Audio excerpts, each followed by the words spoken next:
Took me forever to repair this thing after I blew it out last time, and now some jerk's gonna pick it up for pennies.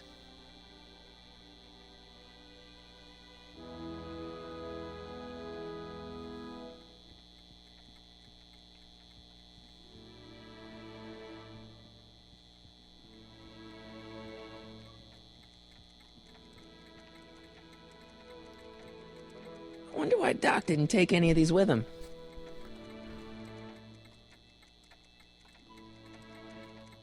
A fish tank? I never knew Doc raised fish.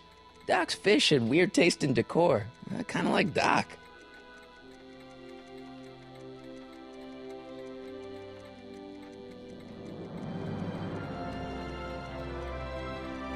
Jennifer'd like that. She's into old stuff.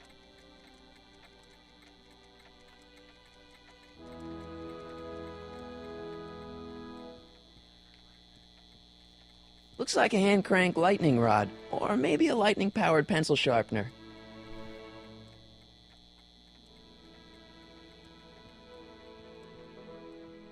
Doc must have whipped up some crazy compounds in that cauldron. It smells like beef stew.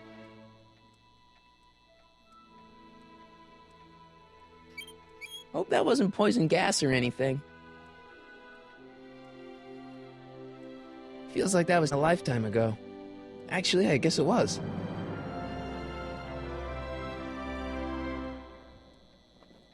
Wait, I got one.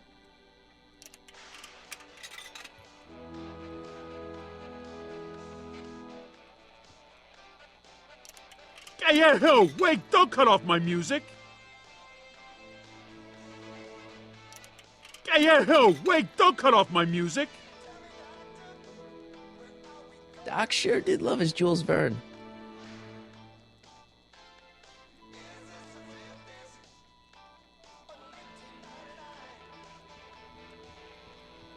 Hey, Biff. Oh, hi, Marty. What are you doing here? Well, I was as bummed as anybody to hear that the old nutcase had kicked it. He's not. But I'm not above picking through the remains. You know what they say. Don't look a gift horse in the butt. Doc's not dead, you know. He's still around. Oh, really? Do you see him around here? I'm looking for something, in particular. Yeah? Something valuable?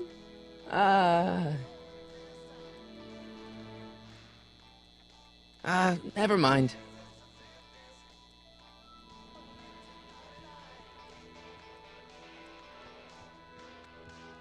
Doc built this model at downtown Hill Valley, way back in 1955. The clock tower in the courthouse even works. What the? Is that Doc's notebook in there? Hey, that looks just like the courthouse. You gotta hand it to the old coot. He was good with his hands. Biff, can I see that a minute? This would look great in my fish tank. Give the old carp something new to nibble on.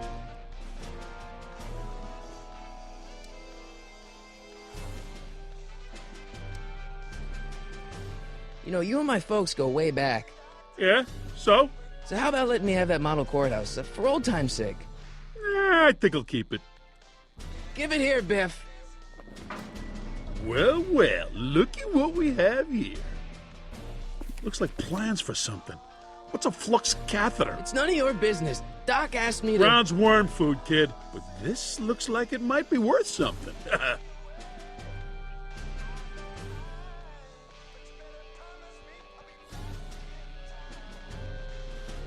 Hey, Biff.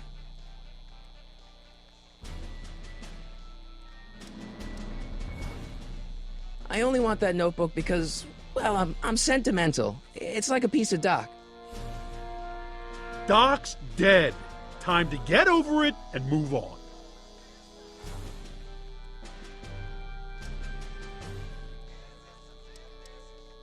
I'll pay you for it. How much? Not enough.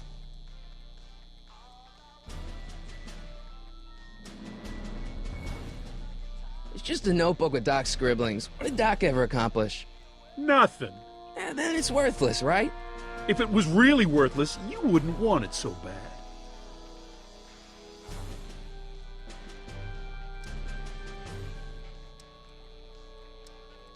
that notebook wouldn't mean anything to you. You wouldn't even understand what's in it. You calling me ignorant? I just can't let you keep that notebook. It's dangerous. What, is it set to explode or something? Well, in a way. I'll take my chances. I'll pay you for it. How much? Not enough. Never mind.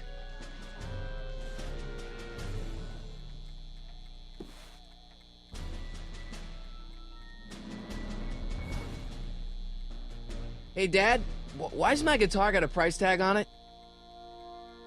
Sorry, son. Must have been an overzealous clerk. Just pick it up. I'll iron things out with the bank. I better not crank it up anymore. I really don't want to blow this thing out again.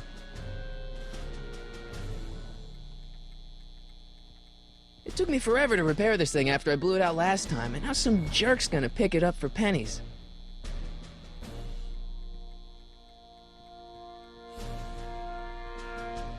Hey, Dad.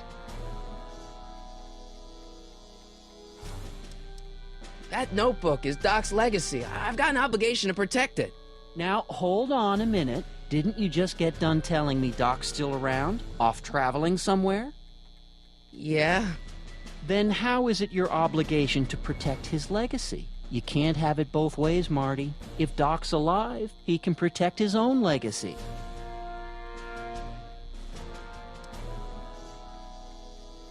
Problem? Biff? He's got this thing, see, and I really need to get it back. If he stole something from you... No, it's one of Doc's notebooks. Yeah, he found it first, but... Oh, well then I'm not sure what to tell you. I guess you'll just have to appeal to his better angels or something. Or something. I'll keep looking around. Thanks, Dad.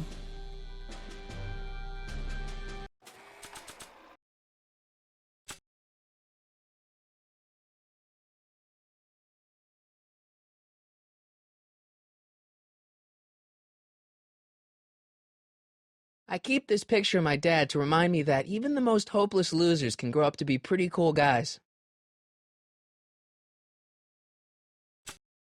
It may not look like much, but it packs a wallop.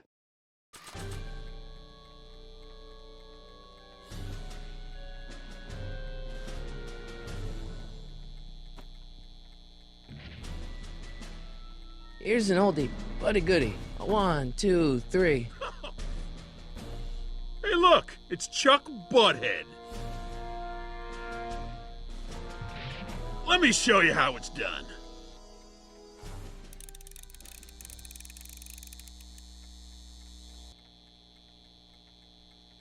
Now watch me blow the lid off this joint. Whatever you say.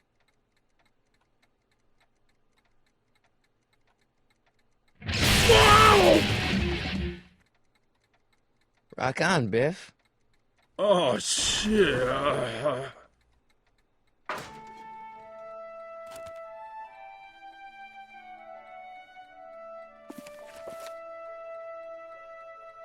Doc, where are you?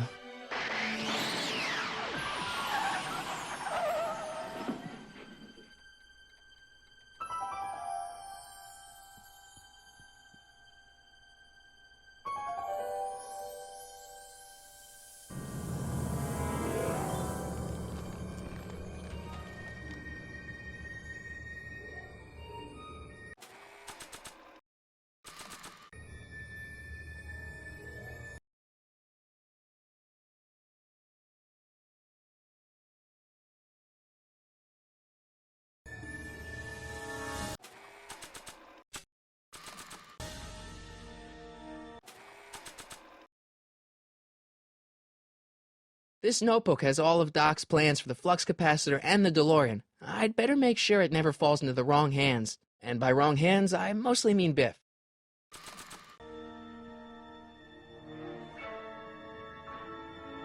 Doc?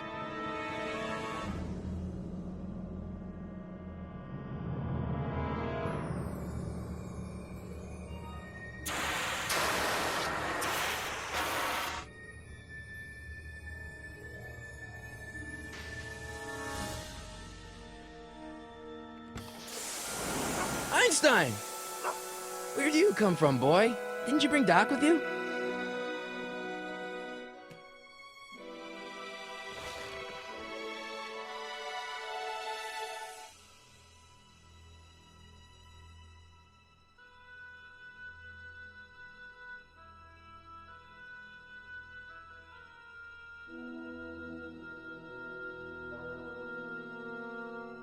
Okay, Doc, I know I haven't seen you in a few months, but I'm pretty sure this isn't your shoe.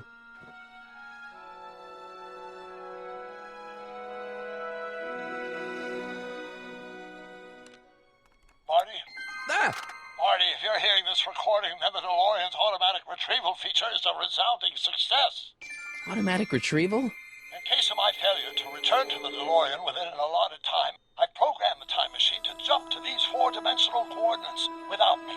As you are well aware, time travel is an inherently risky activity, and despite my elaborate precautions, there's always a possibility that I could land in trouble sometime. And that sometime is now, or then, or maybe later. He's in trouble. Marty, you've come to my rescue in the past, or was it the future? Anyway, I'm relying on you to do it again. Please take the DeLorean back, or forward, to whenever it is I'm stuck in time. When you get there, I'm sure you'll figure out what to do. That's it? Aren't you gonna tell me when that is? Just go to the date specified on the time circuit readout under the heading marked Last Time Departed. Good luck. Right, last time departed. Oh, jeez. Come on. Crap! Oh, great. How am I supposed to find him now? I can use those to enter a date into the time circuits. Once I know when to look for Doc.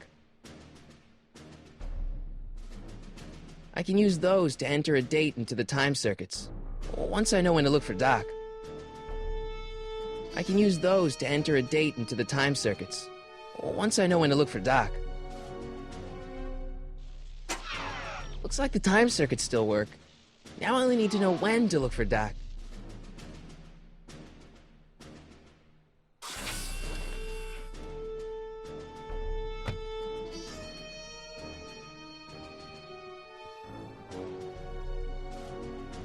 What kind of trouble is Doc in, Einie?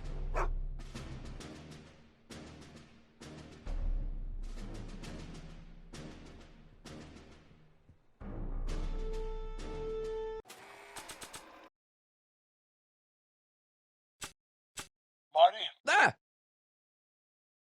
Marty? Ah! This time-traveling shoe is my only clue to finding Doc.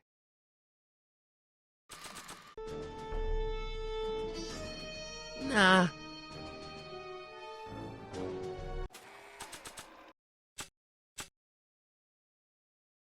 This notebook has all of Doc's plans for the flux capacitor and the DeLorean. I'd better make sure it never falls into the wrong hands. And by wrong hands, I mostly mean Biff.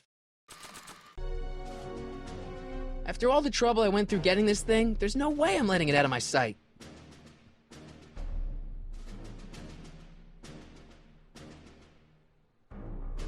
After all the trouble I went through getting this thing, there's no way I'm letting it out of my sight.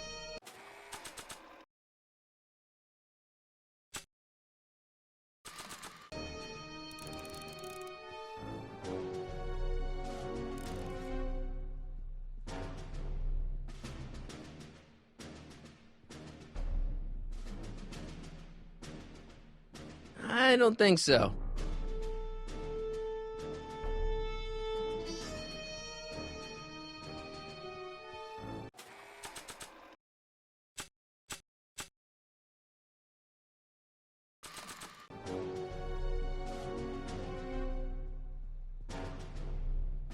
I don't want to mess up my picture of Dad like that. Oh, I get it. The shoe. The dog. What do you know about this shoe, Einie? Great Scott! I think he's onto something!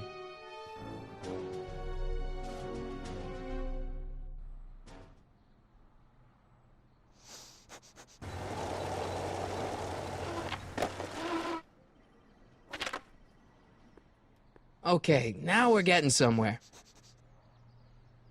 How's this supposed to lead me to Doc, Einie?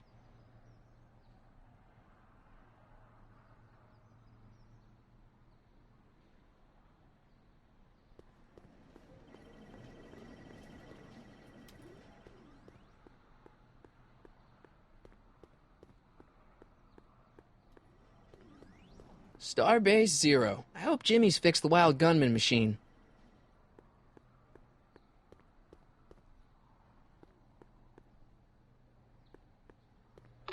I see you sneaking into that liquor store, young man!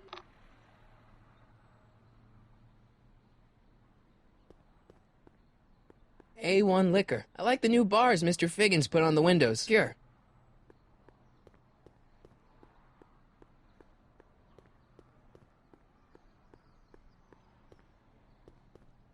What kind of trouble is Doc in, Einie?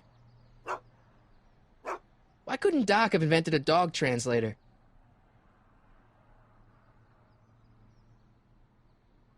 It's locked.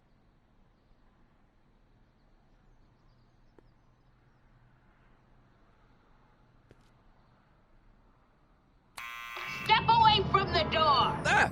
Now, let me get a look at you. Einstein, come on! Just as I suspected. Hooligans! Get along now! Scat! I'm not a hooligan, ma'am. I'm a teenager. I wasn't born yesterday, young man. Aren't you the miscreant who skateboards through the town square every morning between 8 and 8:30 in a decidedly unpunctual manner? Yeah? All skateboarders are hooligans. It's a fact. Look it up. E. Strickland. You aren't related to, Vice Principal Strickland, are you, ma'am? Not that it's any of your business, but I'm his sister, Edna. Oh, and you're one of those McFly slackers, aren't ya? Yes, what's old man Strick? I mean, what else has your brother been saying about me? Nothing I couldn't have deduced for myself, slacker. State your business, child. You're making me miss Merv. Well, see, that's the thing. I'm not sure why I'm here. Einstein here brought me, and... Well? Can you let me in? I've got something to show you. What is it? Let me see.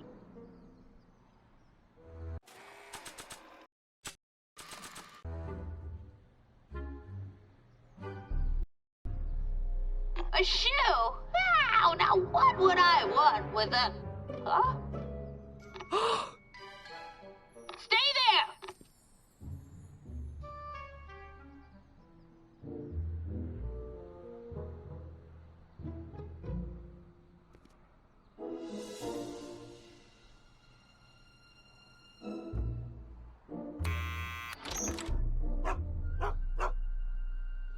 Leave that creature eyed! Sorry, Einstein.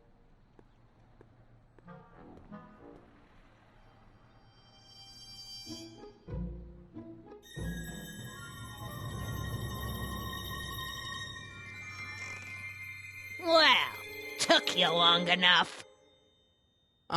There's a lot of stairs. To return the shoe, I mean. I lost it ages ago. You can put it down next to the other one. Much better. So neat and orderly. I suppose you'll be wanting some sort of reward now. No, All I've got is tea and candy. But... I'm sorry I called you a hooligan. I try not to jump to conclusions, but after all, 9 out of 10 people in this city are hooligans. It's a fact. Look it up.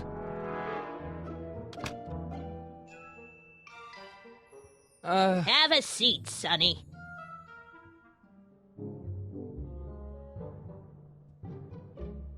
Hey! You kids! Put out those cigarettes!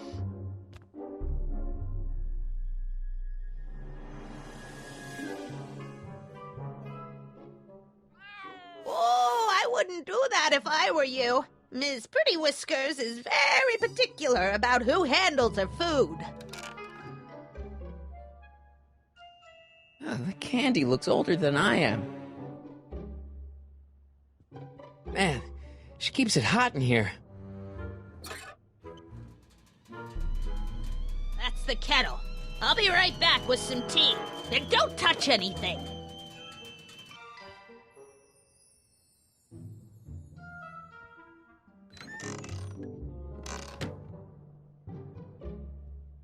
Jeez, they all look like they've got sticks up there. What's that, dear? Nothing.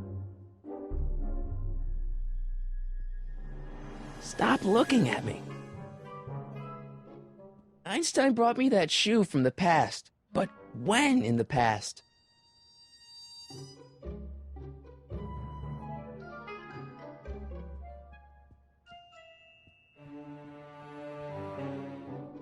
Hey, mind if I use your binoculars for a sec? Go ahead, dear. Man, these are powerful. I could see Biff going into the video store. Yeah, you wouldn't believe the filth that boy watches. Yeah, he's nothing but an out-of-control hedonist, just like his father. If there's a clue to finding Doc out there, I'm not seeing it. I don't even know where to start looking. Don't touch those! My newspapers are in pristine condition and meticulously organized. Not about to let some street punk get jam all over them.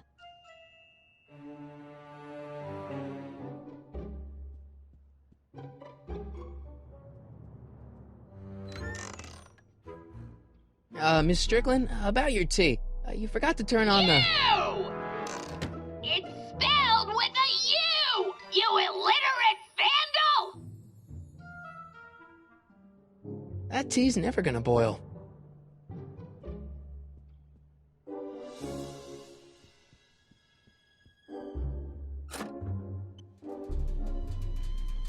There's the whistle!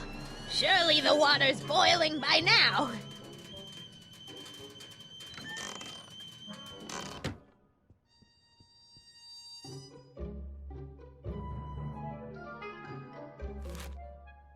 Juveniles collide with manure truck. Nice picture.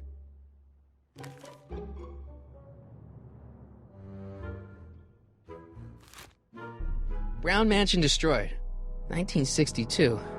No, that's not where Doc's stranded. I don't even know where to start looking for clues in these stacks. Wish I could narrow it down to a year at least.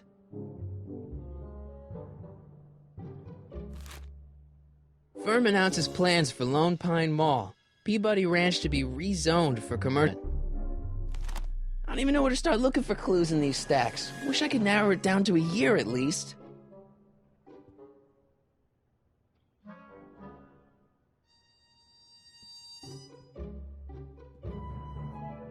The polite guest stays out of the host's kitchen, Mr. McFly.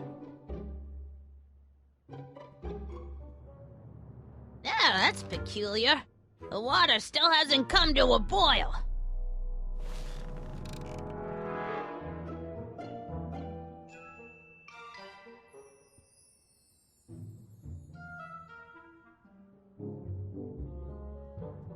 Mind if I take a look? Go ahead, dear. Hey, there's Jennifer's mom coming out of the market. Mrs. Parker? I find it curious that she always uses the same strapping red-headed bag boy. Don't you? If there's a clue to finding Doc out there, I'm not seeing it. I don't even know where to start looking. Miss Strickland? Jack! Diane! I know what you're doing behind that tree! Yes?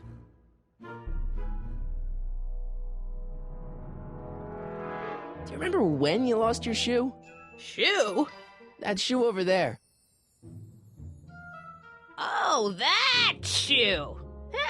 Aye, what a nosy Nelly! No one likes a busybody, you know. But... Oh, fine, let me think about it. Yes, I remember. I lost it in a scuffle with a dog. Oh, when was it? Oh, yes, the day that speakeasy burned down. A speakeasy? In Hill Valley? Don't act so surprised, young man. Your generation doesn't hold a copyright on moral depravity, you know. Sin has been on the prowl in Hill Valley since the day it was founded. Wow, a speakeasy. That must have been wild. Is it true they used to drink gin out of slippers like my grandma said? Don't romanticize the past, young man. Prohibition was a time when gangsters ruled the town while honest citizens quaked in their beds. So where was it? That speakeasy that burned down, I mean. That was ages ago. If you're looking for bootleg hooch. No, I'm just curious, that's all. I'm a student of history. Student of history, my Aunt Fanny. Yeah, your generation of hooligans and slackers could give two ripe figs about history. Miss Strickland? Oh, video store! Huh? The speakeasy used to be hidden in plain sight down there in the town square, right where that disgusting videotape rental store squats today. So the video store building must have gone up after the speakeasy burned down.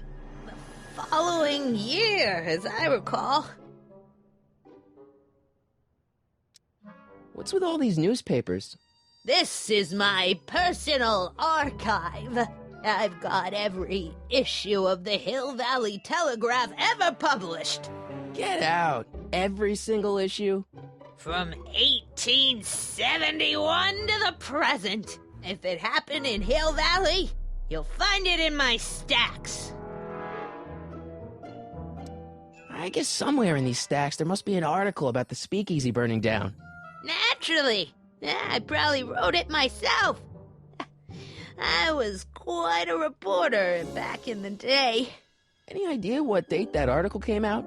Well, obviously the day after the speakeasy burned down. Doing some stargazing? No, I set my sights on lower things. Is that? Tiff Tannen! Get away from that hubcap before I call your father!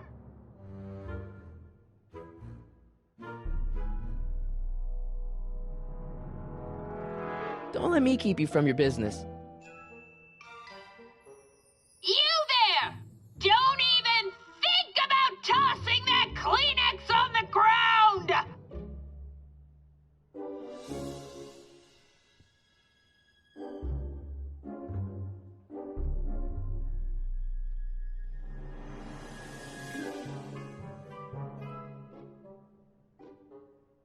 Rebuilt in February 1932. So the fire must have happened before then. But when? I need a date. Don't look at me. I'm far too old for you.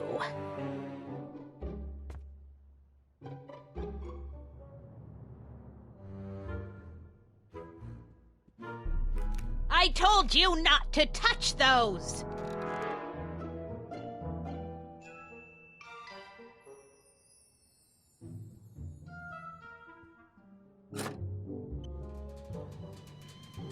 There's the whistle! Surely the water's boiling by now.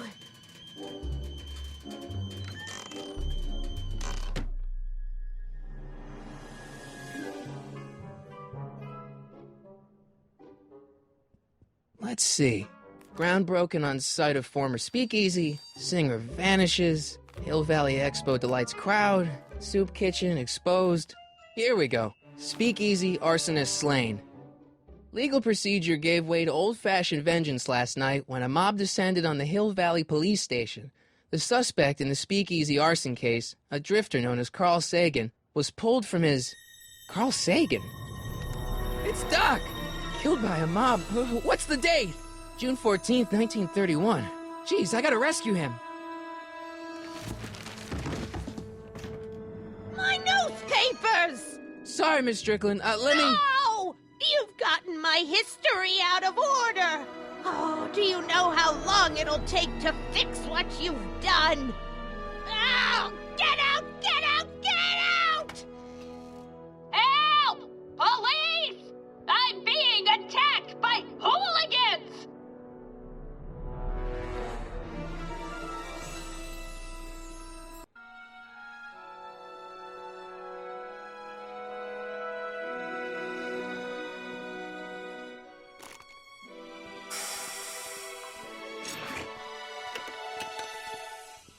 Marty!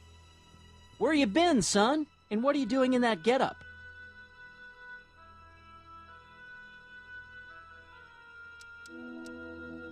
Didn't I tell you? I got the lead in the school play. We're doing... Grapes of Wrath? Right. Oh, Steinbeck! Who are you playing? Never mind, you don't have to explain. I'm sure whatever it is you're up to, you know what you're doing, right? I hope so. Hey, sometimes you gotta go out on a limb for the ones you love, right? Wish my dad had understood that. You won't stay away too long. You'll barely know I was gone.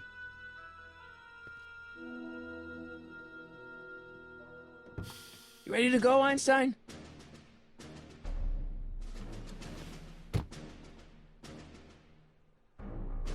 Time circuits, on. Flux capacitor, fluxy. Okay, if Doc's gonna get killed on June 14th, 1931, I'll just show up the day before and get him out. I hope you know what you're doing, Doc.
Einstein, where'd you go now, boy?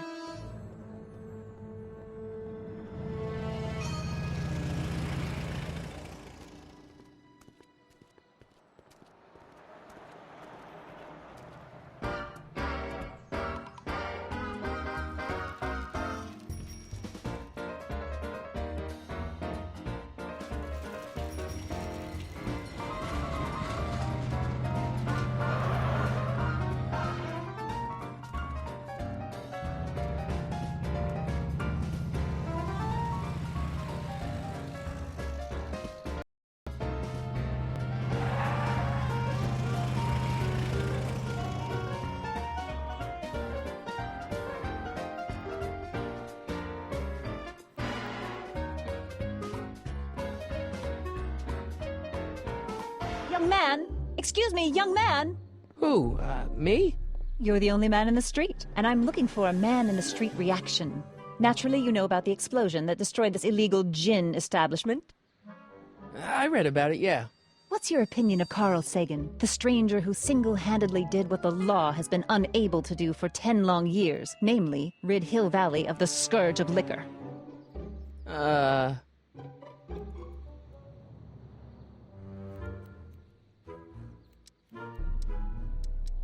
How'd Doc get himself into... Doc? Doc is his nickname. I'm good friends with Carl. You are? Really? Oh, but I need an unbiased opinion for my story. Pretend you don't know him. How would you feel about his heroic act of destruction?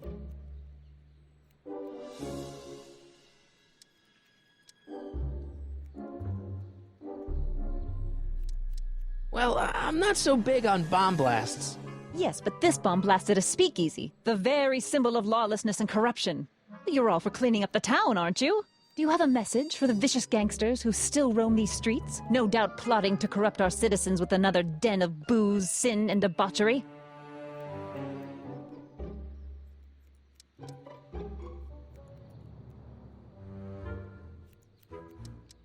Ask him where I can get the address.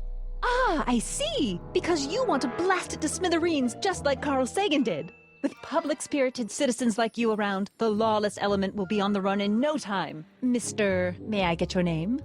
Yeah, it's...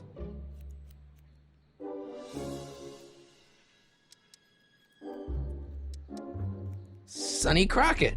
Thank you for sharing your candid opinions, Mr. Crockett. Edna Strickland, Hill Valley Herald. I know. I met you back. I'm familiar with your work. You read my column? How sweet! I know it's just an etiquette column, but I believe it'll lead to bigger and better... Oh! Einstein, no. Down, boy. Is this wretched creature yours? He assaulted me once before. What's got into you? Aggressive dogs must be kept on leash at all times. It's the law. Look it up. Doc. I gotta find Doc.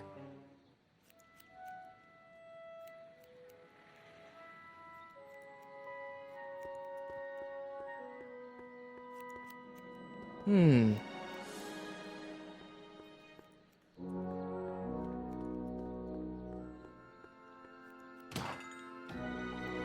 gonna buy anything? No. Then get out, bum. I guess this is where the speakeasy burned down. How'd Doc ever get mixed up in that?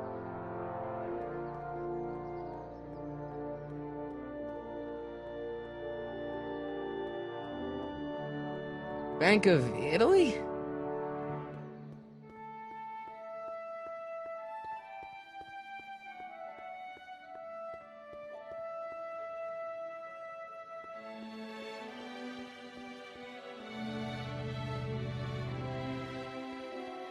Sisters of Mercy Soup Kitchen. Come for the soup, stay salvation.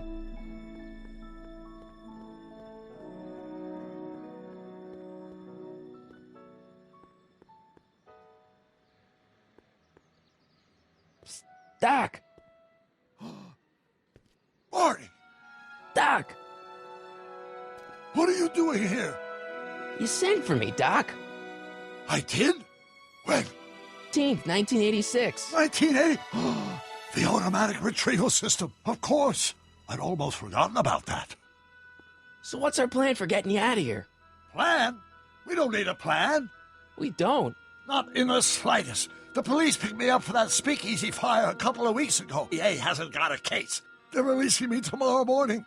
So basically, I traveled 50 years into the past to deliver your car? Sorry about that, but it's so wonderful to see you. We have a lot of catching up to do. Yeah, you might want to hold off on that, Doc. Great Scott! I'm going to be gunned down by gangsters on the steps of the courthouse. Why would they do that? Guess they didn't approve of my burning down their speakeasy. Very funny, Doc. Maybe now we should come up with a plan? A plan, right. But what?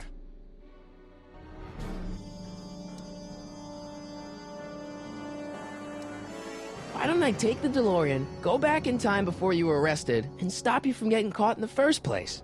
Don't even think about it. Without my unjust incarceration, the events that sent you into the past might never happen, resulting in a paradox of continuum-shattering proportions. Jeez, we've been back together for 5 minutes, Doc, and you're already talking about the end of the universe. I've missed that. Don't be ridiculous, Marty. I was only referring to the end of the universe as we know it.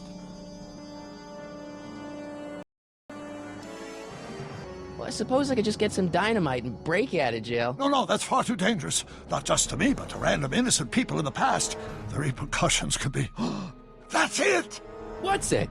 My rocket-powered drill. You have a rocket-powered drill? Not yet. I haven't built it yet. You've lost me, Doc. Listen, A few months ago, my 17-year-old self sent in a patent application for a rocket-powered drill. I abandoned the project after I never heard back from the patent office, but the prototype should be nearly complete. Great, I'll just run back to your lab and... No, I said nearly complete. You'll need me to help you finish it. How the hell am I supposed to sneak a half-finished rocket-powered drill into your cell? Not me. 1931 me. Wait a minute, Doc. You want me to convince your 1931 self to build a rocket-powered drill to break you out of jail? Precisely. Won't talking to yourself cause, irreparable damage to the space-time continuum or something? It should be fine. I've already invented the idea of the rocket drill. You've just got to goad my younger self into finishing the prototype. How am I supposed to convince your younger self to finish the rocket drill? Just tell him I need to break his older self out of jail? Absolutely not. Whatever you do, you can't tell my younger self anything about time travel. I won't come up with the inspiration for the flux capacitor for another 24 years. Then what am I supposed to... Just be your charming self. From what I remember, I'm a pretty easygoing kid, so enlisting me in a scientific adventure should be a piece of cake. Okay, let's say I go along with this crazy idea. Where can I find you? I mean, the other you. How should I know? It was over 50 years ago. Why don't you go over to the soup kitchen next door and give my house a call? They'll know where to find me. Soup kitchen. Got it. Just stay away from the soup. It'll cause irreparable damage to your digestive system.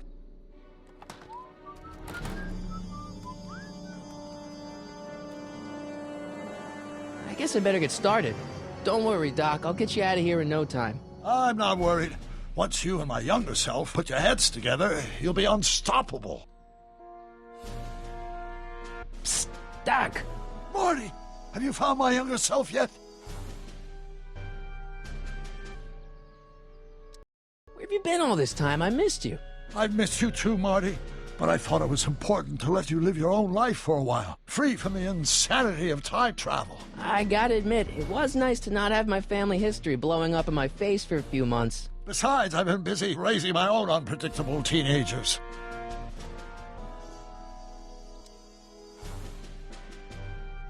So how are Clara and the kids? They're fine. Right now we're trying to decide where to send Jules and Vern to college. Clara prefers the 2020s, but I'm partial to the 1960s. We're planning on visiting you and Jennifer in 2011 soon. Me and Jennifer? In 2011? Oh, forget I said anything.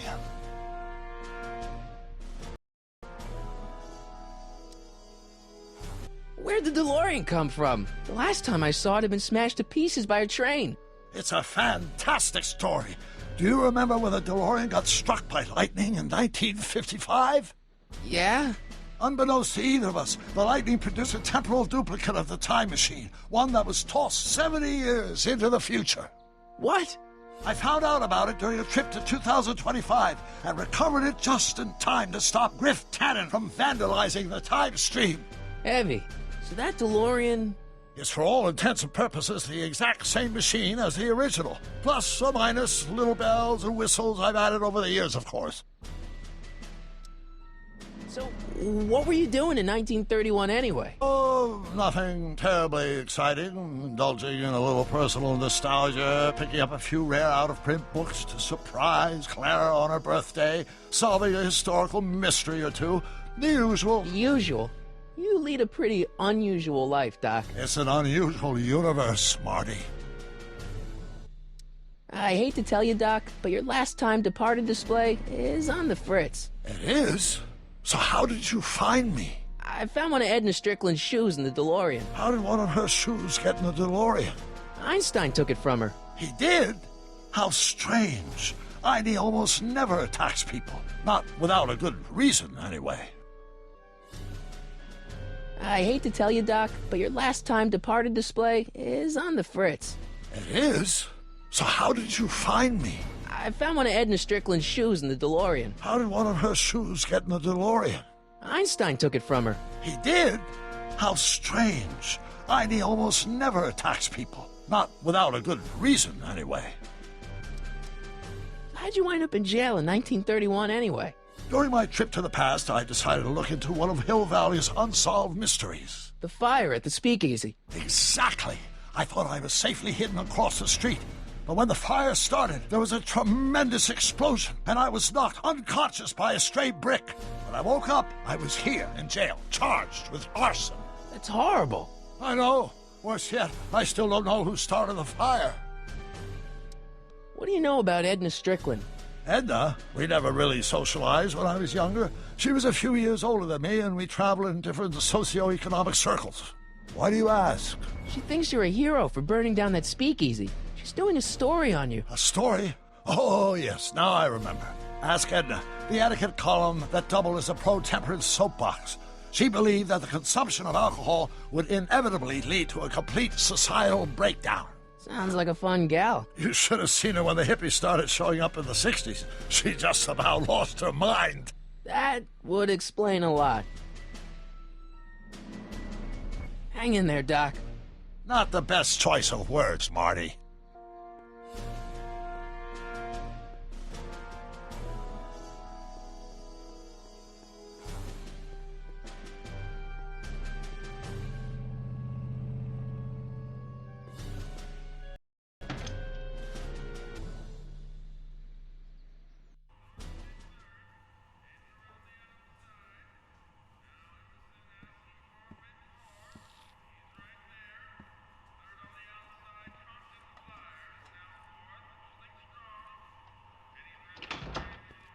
McFly!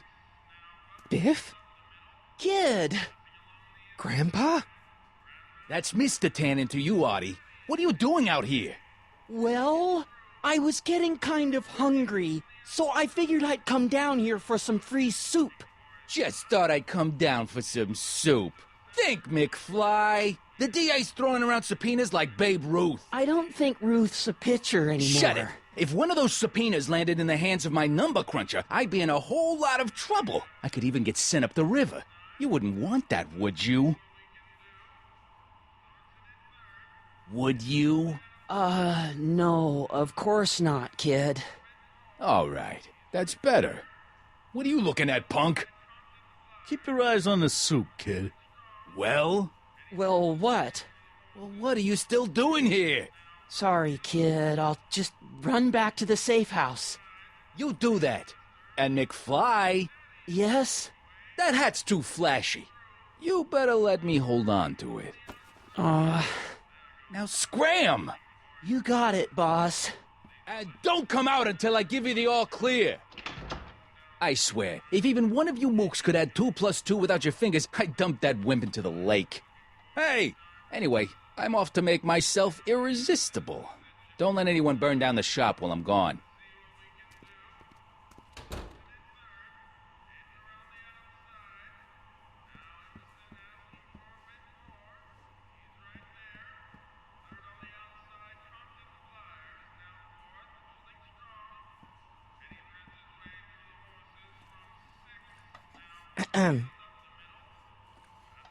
Okay. Hey, never mind.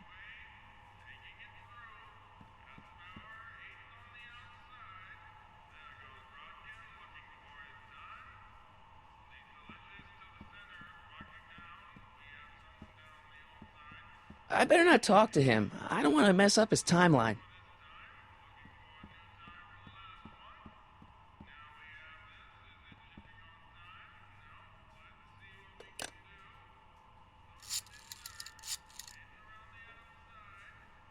Brown residence? Hi. Do you know where I could find Emmett Brown? Young Master Brown is currently tending to his clerking duties at the courthouse. Who may I say is calling? The courthouse? Doc never told me you worked at the courthouse.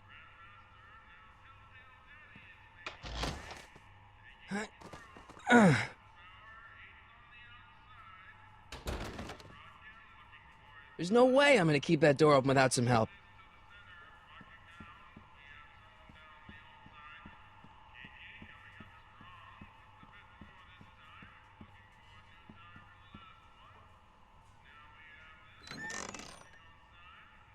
The kitchen's for management only, rummy. Whoa!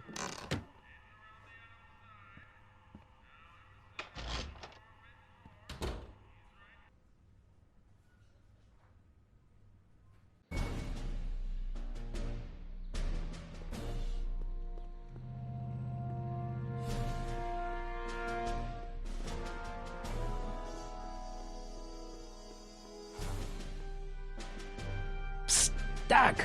Marty, how goes the escape plan?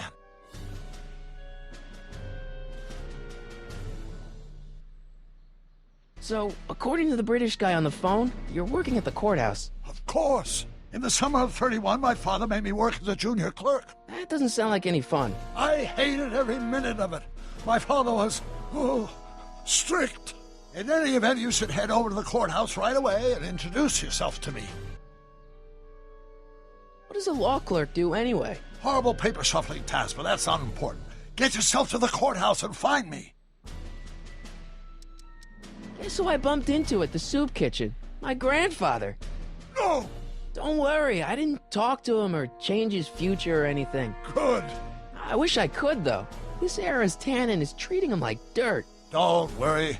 If history plays out as it's supposed to, he'll soon be out from under Kit Tannen's thumb and free to live out his life as a humble accountant with your grandma. What was her name again? Sylvia. Right, Sylvia. Hang in there, Doc.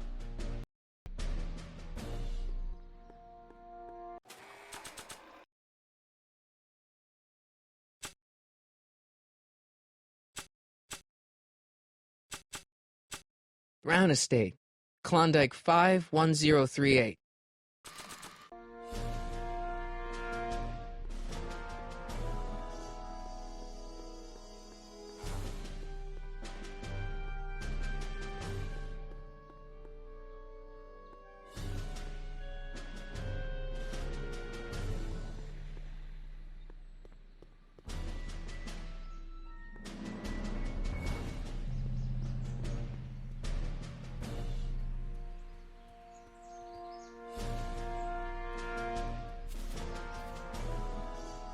Hey, how you doing, Einie?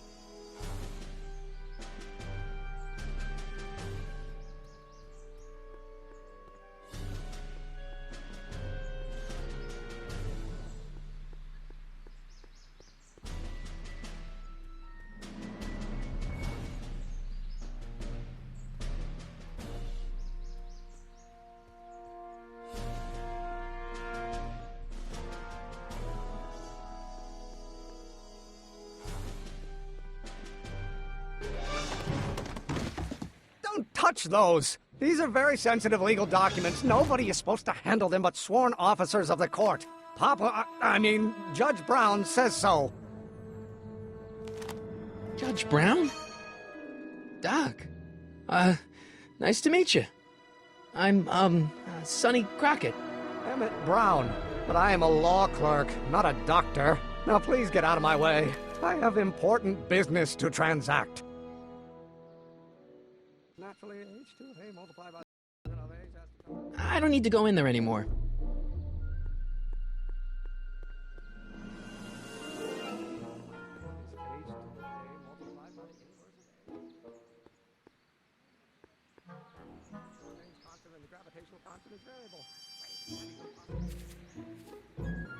Hey, how you doing, Einie?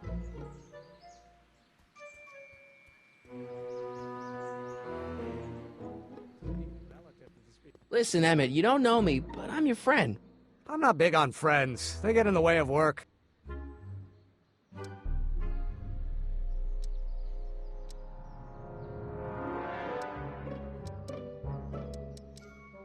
Listen, I understand you're working on a new invention in your lab. Invention? You must have me mixed up with somebody else. I'm in law. I have absolutely no interest in science.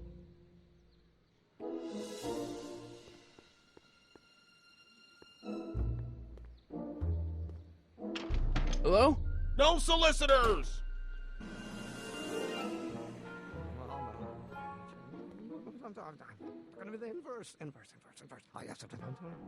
Come on, wait up a minute. You again? Can't you see I'm busy? What's this important business you're up to? It's a legal matter, very complicated, very abstruse. I need to obtain 5 sets of initials on every copy of this writ of indemnification before before Judge Brown can even think of granting a waiver to the party in the first part. You have no idea what it's about, do you? That's how important it is.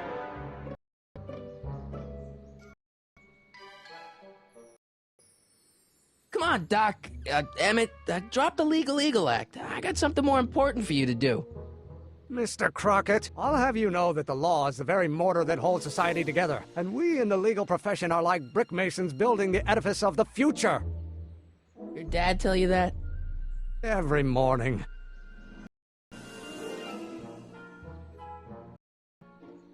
So, Emmett, what time are you through with work? Depends. On weeknights, Pop sometimes keeps me in the office till 9. 9 at night? But today's Saturday. Right. So I probably won't get off before 10.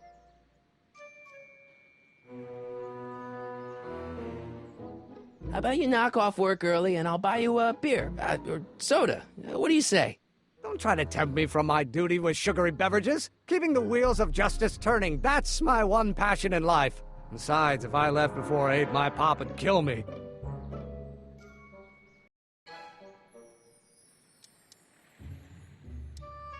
Okay, so you don't want your old man to know. That's fine. Listen, we all keep secrets. But I'm telling you, you can level with me about this science of yours. I am not a scientist. Go ahead, ask me what E equals.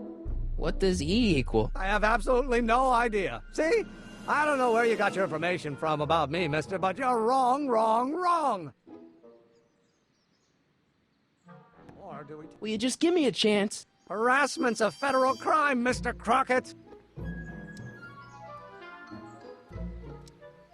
See, I'm sort of in the science business myself. That's why I sought you out. Not that I care in the least, because science is the furthest thing from my own area of interest, which is law, but I don't believe you. It's true. I'm a scientist. So tell me something, Mr. Scientist, from your vast storehouse of scientific knowledge. The leg bone's connected to the thigh bone? Amazing. Sounds like you're a little scared of your father. Scared of my father? Pop is the most learned, just, incorruptible judge that Hill Valley has ever seen. The only people scared of Judge Brown are people with a dark secret to hide. And I don't have a dark secret to hide. Come on, you could trust me, Doc. Emmett, it's your future I'm looking out for, in more ways than one. What are you talking about? I'm talking about you and science. Oh, that word again! If you insinuate I'm a scientist once more, I'll sue you for defamation of character! Will you just give me a chance? Harassment's a federal crime, Mr. Crockett! Emmett, about your... Don't say it! Now, if H stands for... Well, no. Will you just give me a chance? Harassment's a federal crime, Mr. Crockett! Sounds like you're a little scared of your father. Scared of my father? Pop is the most learned, just, incorruptible judge that Hill Valley has ever seen. The only people scared of Judge Brown are people with a dark secret to hide. And I don't have a dark secret to hide. Emmett, about your... Don't say it!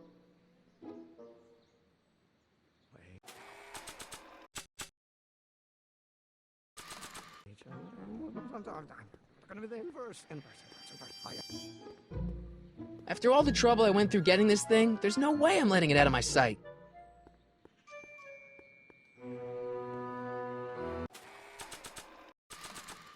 Now, if H stands for one... Will you just give me a chance? Harassment's a federal crime, Mr. Crockett! Emmett, about your... Don't say it!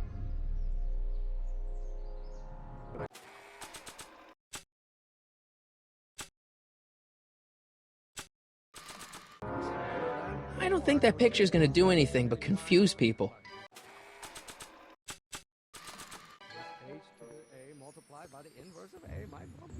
Will you just give me a chance?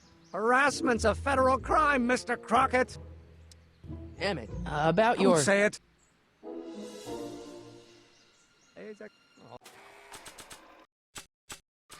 Let's start over. Doc's notebook doesn't belong to him.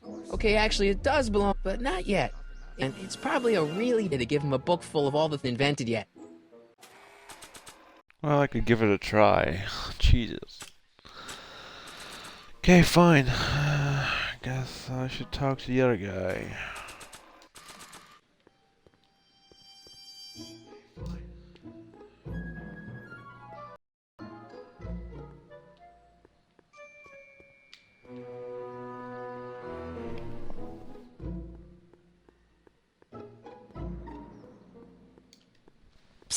Doc!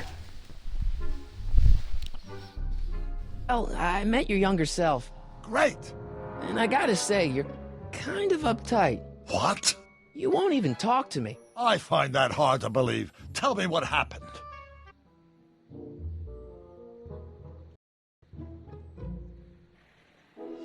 I'd asking him about your rocket drill, but he says he's not a scientist. What? What? Father. What's he got to do with this?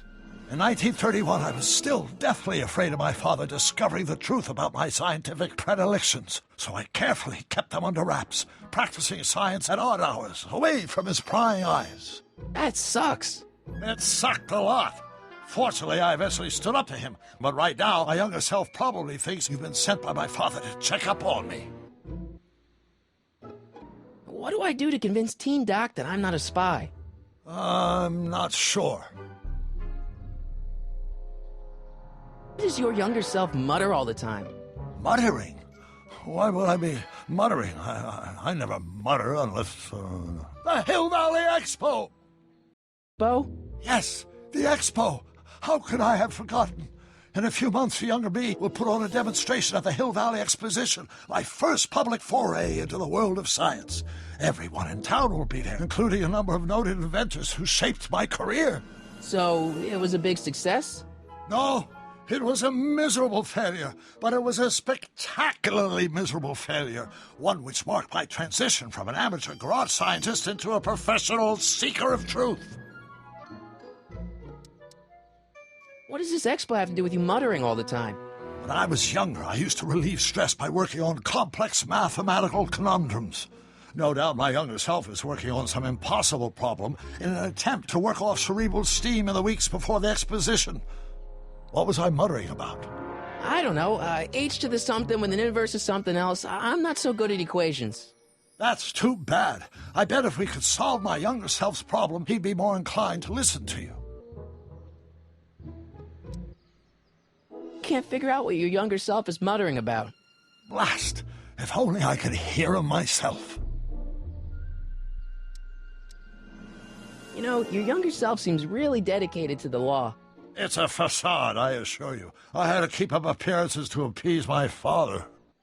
Let's talk about your younger self's problems later. Okay, but don't forget we're on a bit of a deadline here.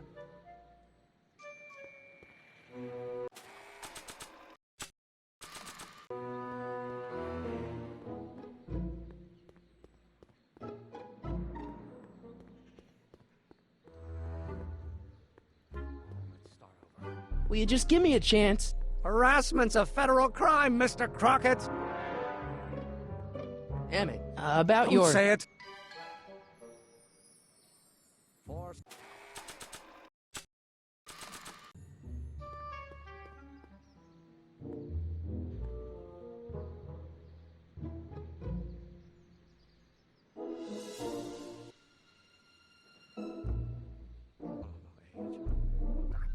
Inverse. Oh, yes. Oh, think, Emmett, think. H to the A multiplied by the inverse of A. H to the A multiplied by the inverse of A. Oh.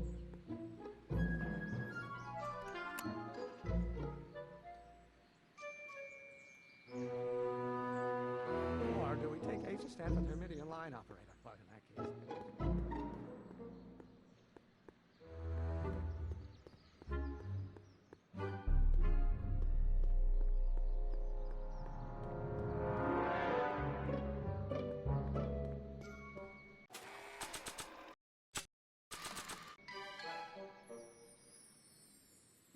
So, Doc, does this ring a bell? Oh, think, Emmett, think. H to the A multiplied by the inverse of A. H to the A multiplied by the inverse of A. Good grief! Is that me? I sound so... Young? I was going to say intense. I forgot how wound up I used to get. Yeah, but what are you muttering about? Oh, that's easy. It's Ivanov's conundrum. Just tell my younger self that H equals a Hamiltonian operator. Won't giving him the answer mess up the time stream? Only if it turns out that reality is actually nothing more than a holographic illusion created by the interplay of subatomic particles on a vast two-dimensional membrane. So... It'll be fine.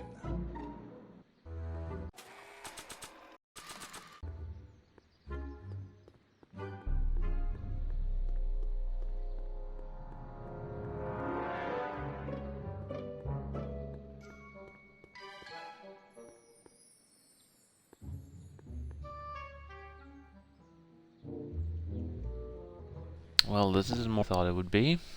But we're getting somewhere. Will you just give me a chance? Harassment's a federal crime, Mr. Crockett.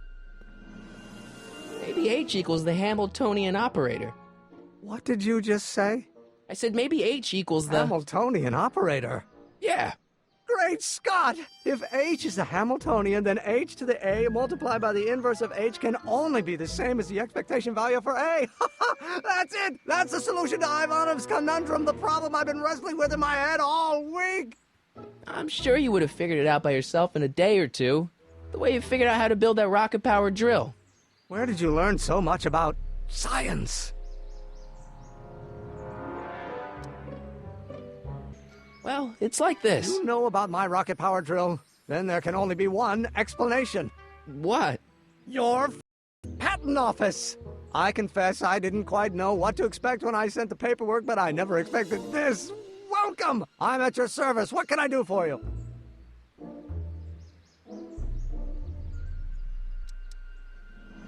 Can I see your rocket-powered drill? Of course, of course. Naturally, it's just a scale model, but it's nearly operational. I can show it to you, say, first thing in the morning?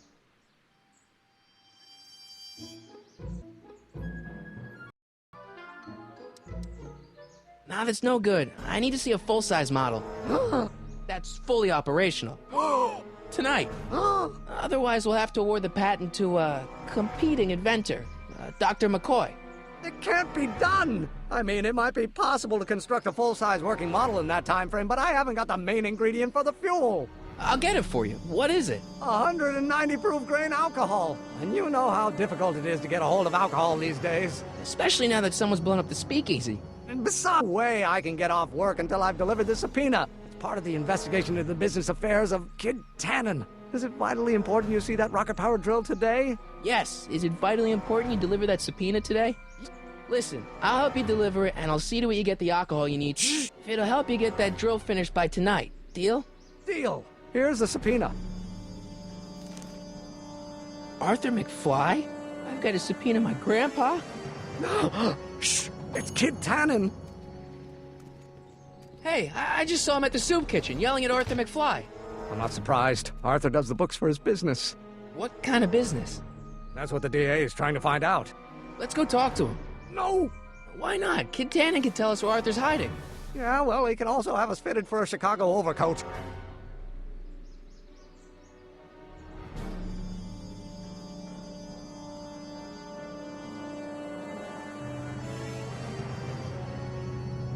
Hey, Miss Strickland. Oh, hello, Mr. Crockett. Try not to draw any undue attention my way. I'm on the trail of a hot new scoop, as we in the newspaper business say. What's the scoop? I've heard rumors that something shady is going on at the Sisters of Mercy soup kitchen. It's under new management, you know. And, oh, we mustn't jump to any conclusions. Not till the facts are in. I hope to heaven it is just a rumor. That soup kitchen is the front line in the good fight. If it goes bad, what will happen to the Stay Sober Society? Not to mention all the charitable institutions that depend on me for soup deliveries. You make hot soup deliveries? It's one of my many small contributions to the good cause. Healthy bodies, healthy souls, or so one hopes. I pick up barrels of hot soup at the kitchen, and I deliver them hither and thither. Hill Valley Orphanage, the St. Francis Xavier Ranch for Unwanted Children, Foggy Mountain Home for the Incurably Insane, Shady Acres Rest Home. Oh, I can barely keep track of them all. It's a very big job.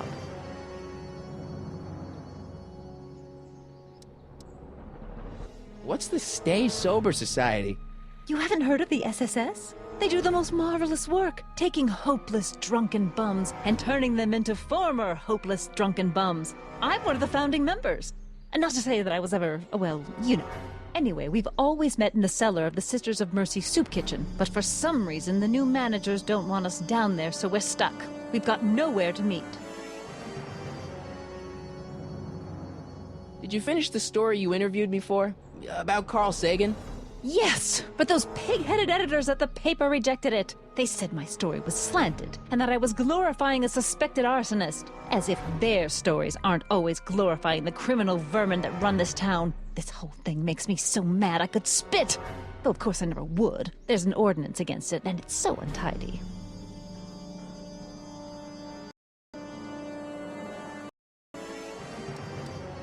I'm sorry about the way Einstein lit into you back there. I don't know what got into him. Well, I hope you've learned to keep him under control. Yeah, I found someone to keep him distracted. Very good. Now let's see if you know your multiplication tables. Hey, I can help you deliver soup. I donate a lot of time to charities. Oh? Which ones? The, Mario Brothers. Ah, yes. The Italians do so many good works. If you'll just fix it so I can pick up the barrels of soup. Now hold your horses, let's not get overeager. I drive the soup cycle in this town, and I'm not about to turn it over to an upstart. But if you're well connected with the local charitable institutions... Yeah? You can let me know when they're running low on soup.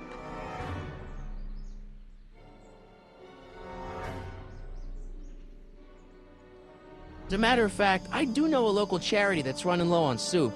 Oh? Who?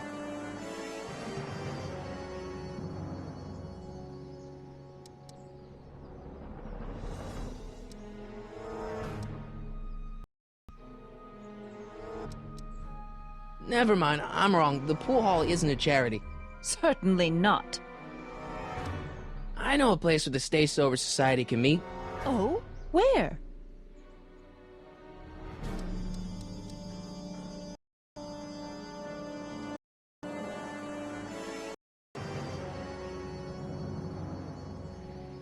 You can meet in the park.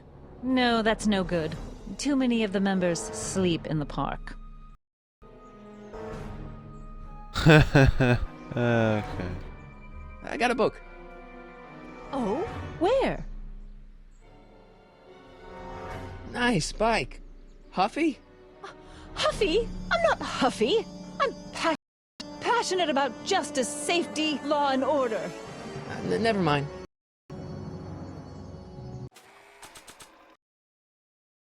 I need to get this subpoena into Arthur McFly's hands, so young Doc will have the time to help me bust old Doc out of jail.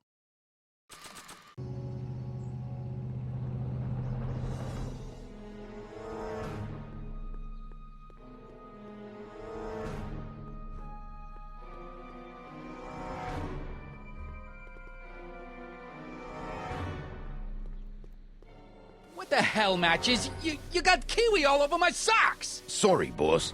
Get out of here! How about you? Huh?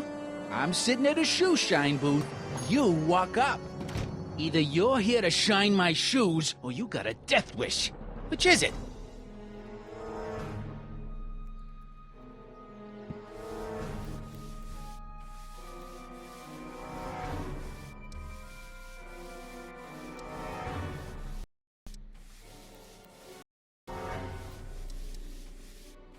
I'm looking for a guy named Arthur McFly. He's my, sort of a relative. Well, he's my employee. And he's very busy today.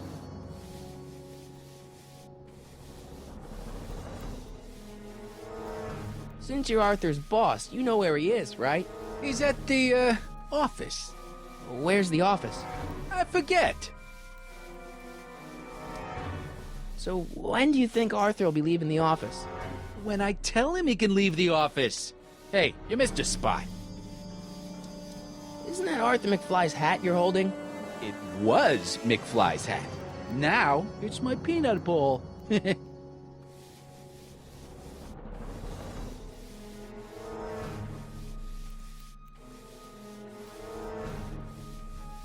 I buy Arthur's hat off you? Could you keep your mind on your work, huh? Shoeshine boy? Hanging on to my peanut ball. Can I have some peanuts? Why not? I'm a magnanimous kind of guy. Go ahead, knock yourself out.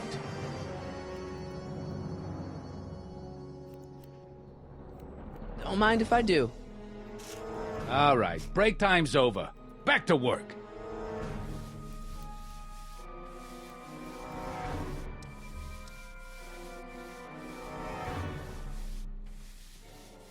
I guess you won't talk about your business. Why not? I got nothing to hide. I recently acquired controlling interest in the Sisters of Mercy Soup Kitchen. Isn't a soup kitchen an odd line of business for a guy like you? I like soup. Plus, I got a heart as big as all outdoors. Buff a little harder. I want to see myself in the toes. How come you won't let the Stay Sober Society hold their meeting in the cellar of your soup kitchen? We got other plans for that cellar, and it don't necessarily involve staying sober.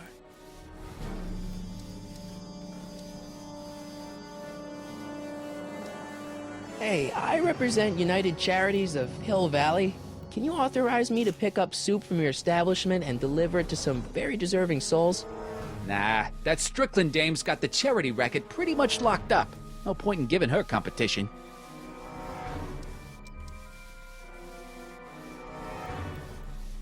Edna Strickland thinks your soup kitchen might not be on the up and up. That dame gets on my nerves. Got a great pair of gams, though.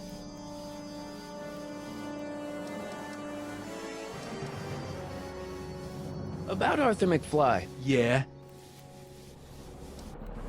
So, one more thing about that hat. You're testing my patience, boy. Never mind. How's that? Shiny enough? Yeah, that'll do. Stay nearby, though. I scuff easy. Wait a minute. Didn't I see you at the jailhouse, John, with that Carl Sagan rat? I hope you weren't planning on trying to spring him, because I got other plans.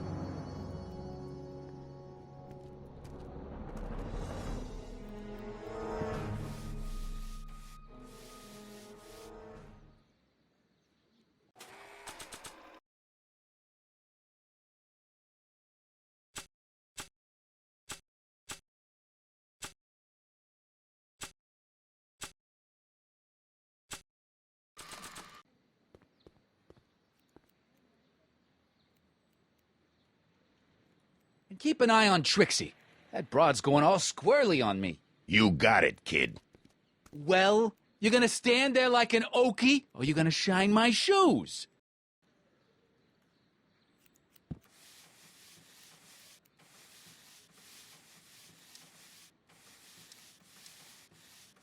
So, one more thing about that hat. You're testing my patience, boy. I sure could go for some peanuts. Lucky for you, I'm in a giving mood. Hey, kid! Yeah? What the hell is that? Hey!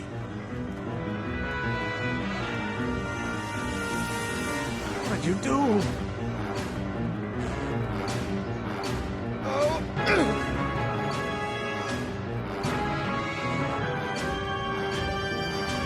Give me that hat, you lousy crook! Emmett!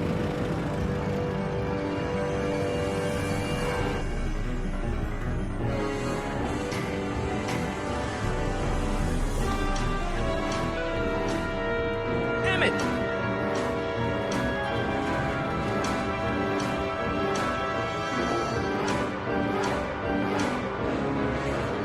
Nobody makes a monkey out of Kid Tannen! Hey!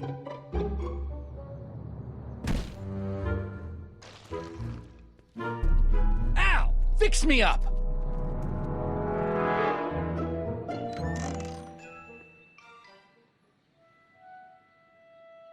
Where'd you learn how to move like that? Sandlot football. They used to call me the Streak. Get out!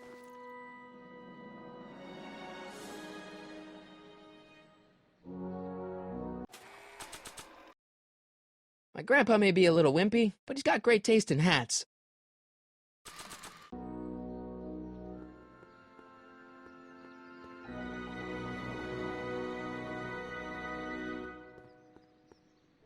Bank of Italy?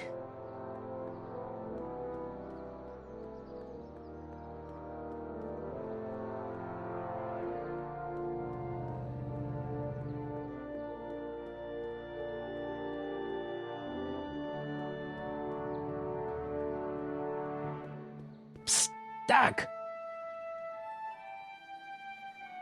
Your younger self needs 190 proof booze to fuel his ride. Well, that could be a problem. I know, we're both underage. Underage, nothing. It's 1931 and alcohol's been outlawed throughout the country. Are you sure you're about to graduate from high school? I'm kidding, Doc. It was a joke. A joke? If I live to be 100, and I almost have, I'll never understand the teenage compunction to make a joke out of everything. What's the story with this kid Tannen jerk anyway? Biff's father? By this time next year, he'll be pulling down a life sentence in San Quentin. There was even a song about it. Wait, if Biff will be born in 1938, and Kid will be in prison... As I recall, he escaped from prison in 1937 for about 3 hours. That's a busy 3 hours. No kidding.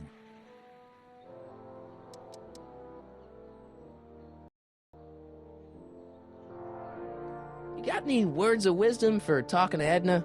Just play along with her. She may seem like a harmless kook, but she's got a journalist's nose for news. I know this really isn't the right time or place, but I found your notebook. Ah, so that's where I left it. Why'd you bring it here? Because the bank's selling off all your stuff. They can't do that. That's what I keep trying to tell them. Well, you hold on to it for safekeeping. We'll deal with my financial situation in 1986 after we save me from a grisly death in 1931.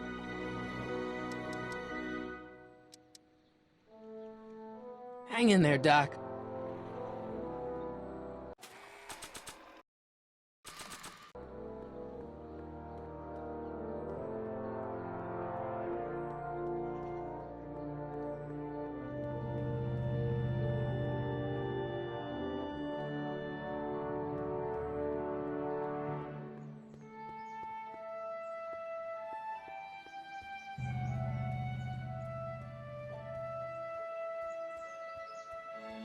Hey, how you doing, Einie? Einie? It's short for Einstein. Einstein, of course, because he was a patent officer just like you.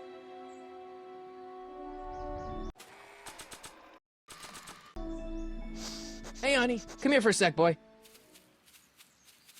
Hey, boy, can you find the guy who belongs to this hat?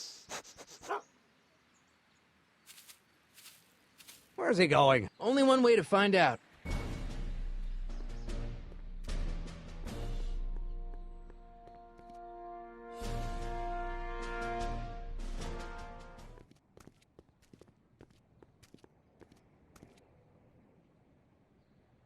Huh. Deja vu.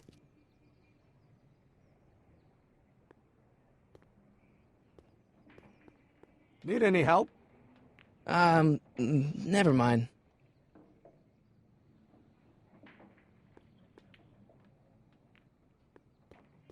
Thanks for bringing us here, boy. We'll take it from here.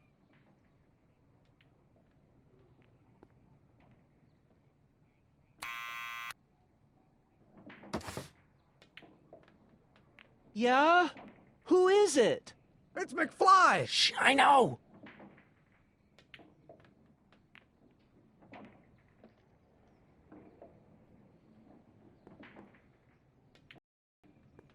Hey, Arthur, can you come down a minute? Do I know you?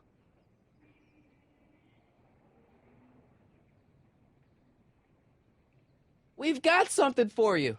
It's a subscription to the Accountant Weekly. He won't come out if he knows why we're really here. No, right. I'm not interested. And besides, the boss won't let me leave the room. Sorry, some other time.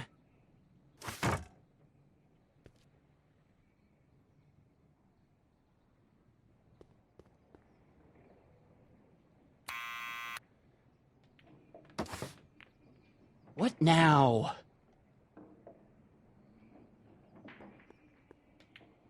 It's me again. Please come down.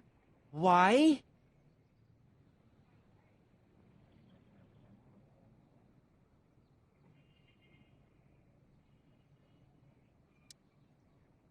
We've got some important information for you, but we can't yell it. It's private. Then put it in a postcard and send it. I'm stuck up here till the boss tells me I can leave. Sorry, some other time.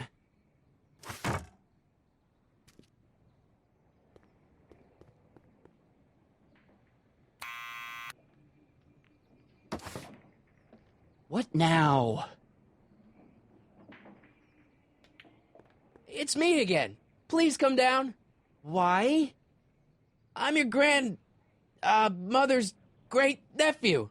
You mean my second cousin? Yeah.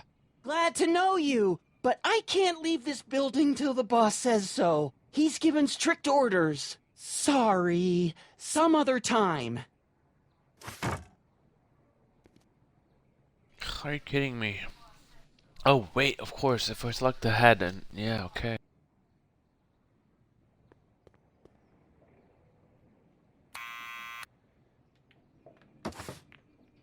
What now?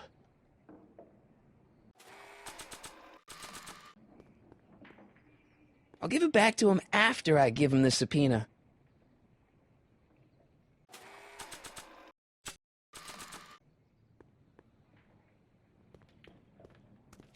What do you think you're doing? I'm throwing the subpoena. You can't do that. You have to hand it to him.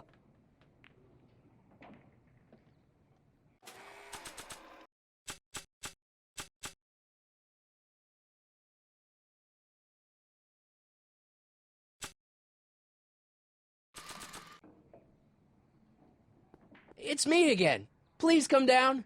Why? We represent the law. You don't want to go against the law, do you? No, but I don't want to go against Kid Tannen either. And he ordered me to stay put till he gives the word. Sorry, some other time. Are you kidding me?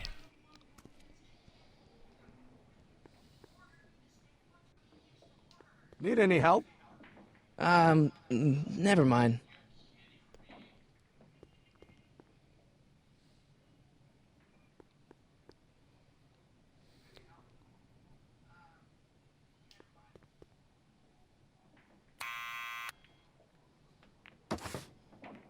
What now?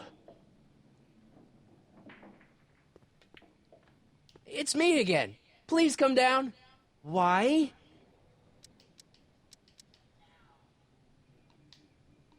I'm your mother's great-nephew. You mean my second cousin? Yeah. Glad to know you, but I can't leave this building till the boss says so. He's given strict orders. Sorry, Yeah, some other time. Okay, blah, blah, blah. I guess I need a hint.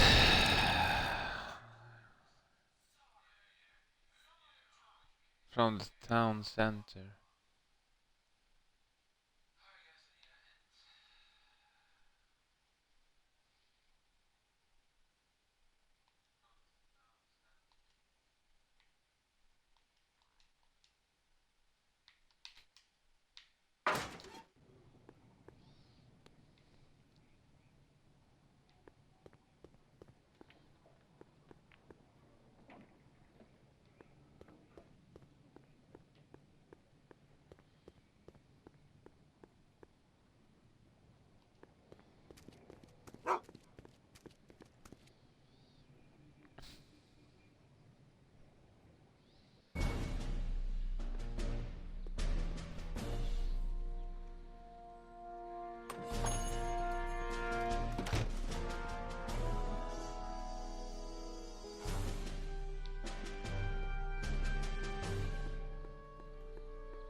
Well, well, look who's back! They say rats always return to the scene of the sinking ship.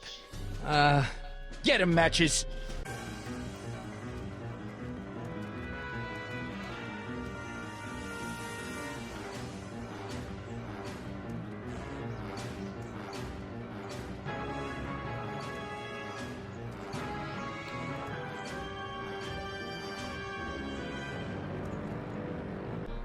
Come down from there, you bitch! Right now! It's an order!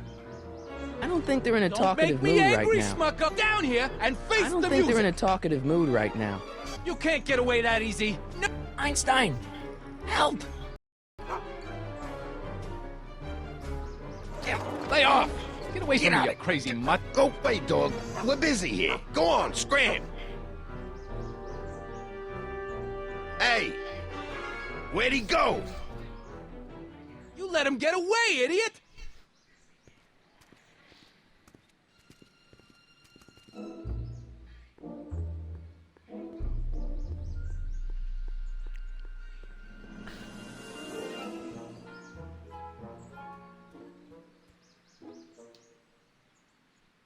You have to deliver a lot of subpoenas?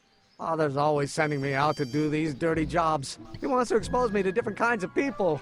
All he's exposed me to is a lot of new curse words. If serving subpoenas is such work, why don't you just say no? Look, what's the worst thing that can happen to me on this job? You could get shot. Yeah, well, believe me, that's nothing compared to what I'll get if I mouth off to my pop. This subpoena's for Arthur McFly? Have you seen him? For a few seconds in the soup kitchen, but I think he's gone back into hiding. Brilliant deduction, Einstein.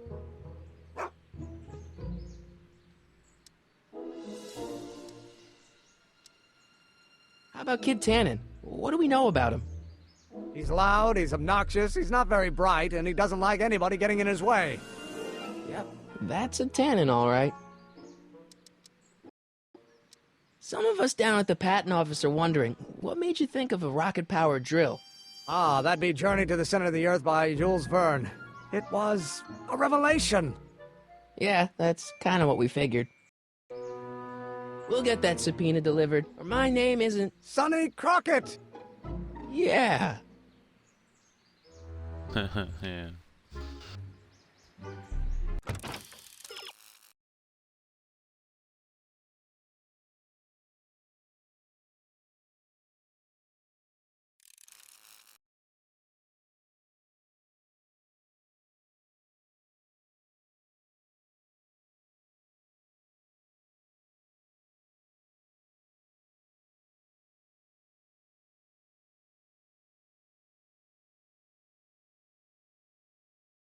Oh, okay, that's clever. Okay, I get it. Oh my god. I don't think I would have found that out without the hint. So, he's stuck up there in his little office. You need him to come out. But he won't come out until, Kid says he can come out. So, we have to record his voice. Hey! Hey!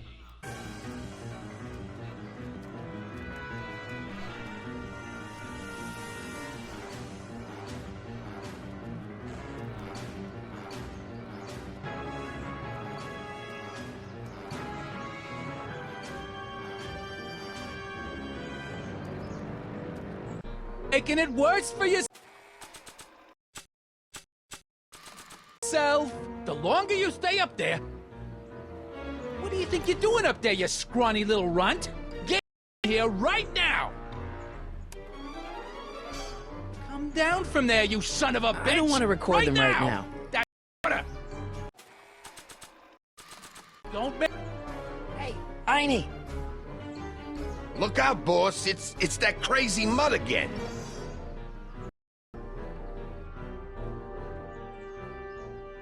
I can't believe you lost him again!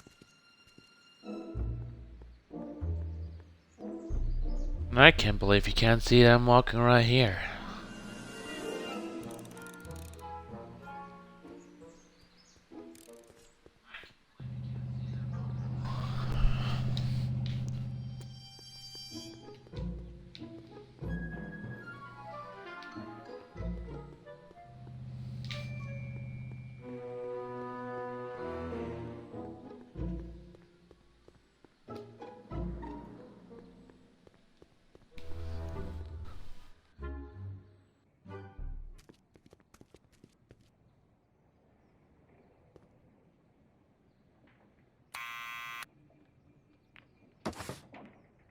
What now?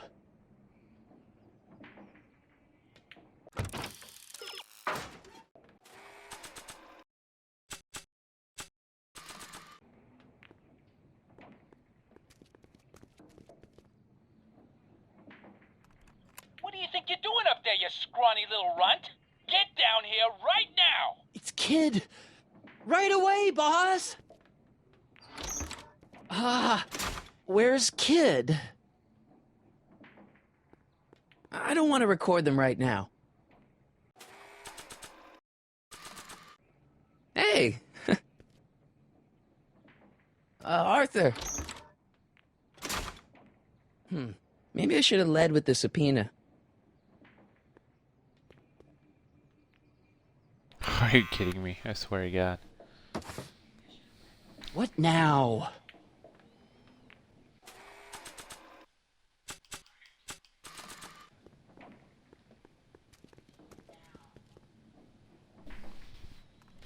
What do you think you're doing up there, you scrawny little runt? Get down here right now! It's Kid. Right away, boss! Yeah, right away, boss. Where's Kid?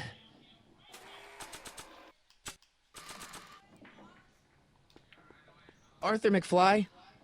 Yeah? Got something for you. Thanks. A subpoena? Ordering you to appear in court and provide evidence in the investigation into... Kid Tannen?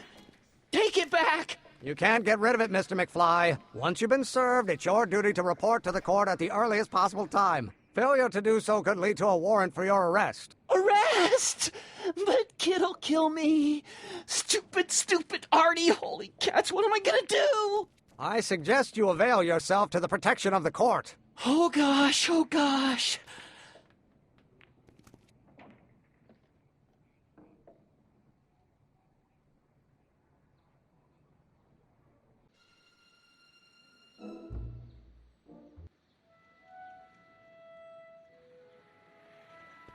Oh, I hate doing stuff like that. But I won't have to much longer. No? Once we get that 190 proof alcohol and build my rocket drill, my future will be set and I'll be able to quit this crummy job. Oh, right.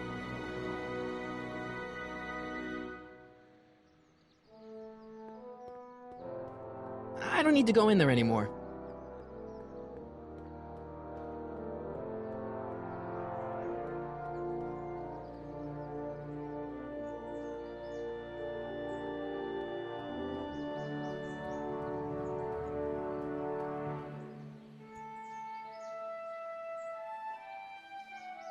This might be a stupid question, but couldn't you find your rocket-powered drill on fuel that, isn't illegal? Illegal? What does law have to do with science? Science has its own laws. You of all people should know that. But couldn't you tweak your engine design a little so it runs on something else? Like what? I don't know, gas maybe? Gasoline? Pfft, yesterday's news. You'll see. By 1940, automobiles will all run on pure alcohol. Have you read The Time Machine? H.G. Wells? Not yet, but it's on my list. We'll score that hooch somehow. I'll keep cogitating.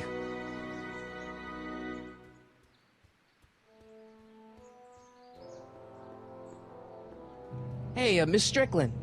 Oh, hello, Mr. Crockett. Try not to draw any undue attention my way. I'm on the trail of a hot scoop, as we in the newspaper.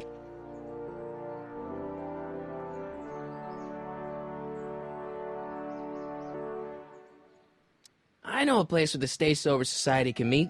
Oh? Where?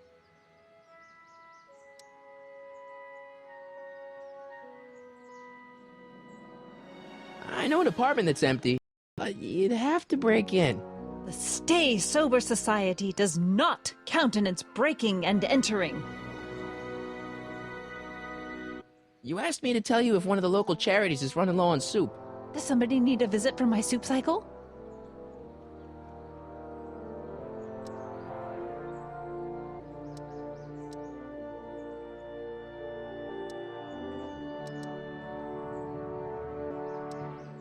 I was just asking to make sure. I got a book.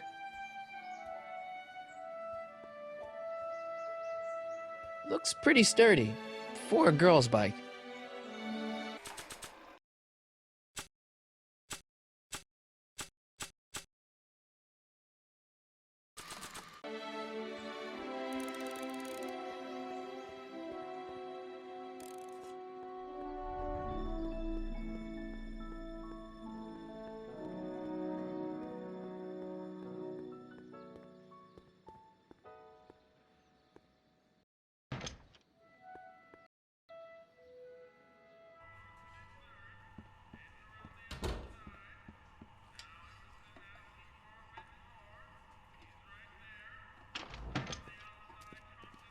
Hey, cue ball. What? The truck just arrived with a fresh shipment of, soup. Soup? Well, this is the regular soup, and this is the special soup. Right. Special.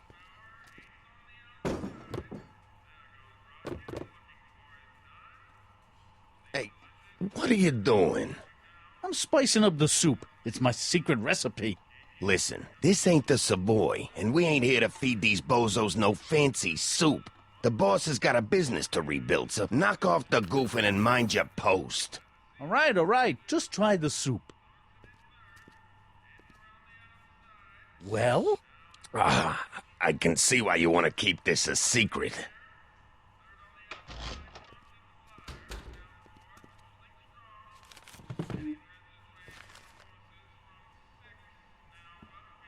Excuse me. You talking to me? So this place used to be a soup kitchen. What do you mean used to be? Despite recent changes in ownership, this joint is still available for the purposes of distributing food to the needy and the not-so-well-to-do. And no other purposes whatsoever. Right. What's a tough guy like Kid Tannen doing running a soup kitchen? Mr. Tannen purchased the soup kitchen from the Sisters of Mercy in an effort to repair his reputation as a respectable community figure after his fine name was besmirched by the malignant and malicious the actions of the misguided vandals that done burned down his place of business. His speakeasy. I cannot confirm nor deny any claims of so-called illegal bootlegging at the Just eat your damn soup, pipsqueak.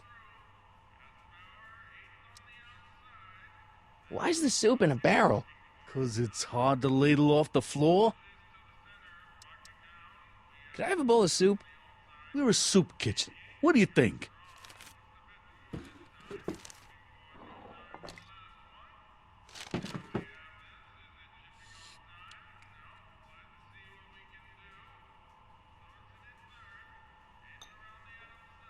What kind of soup is this? It tastes like... Scrolle ribolita? I was gonna say week-old cabbage. Everyone's a critic. Look, all I got to work with is this 2-bit soup in a barrel and spice rack that hadn't been restocked since the Coolidge administration. What do you think I should do to perk this slop up? Let's see. Have you tried...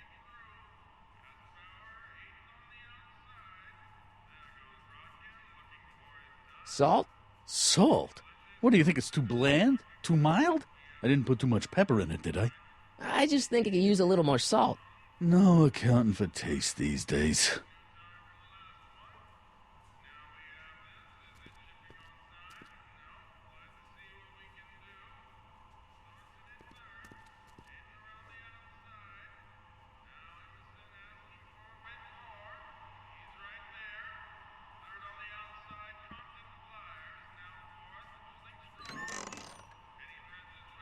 The kitchen's for management only, rummy. Whoa!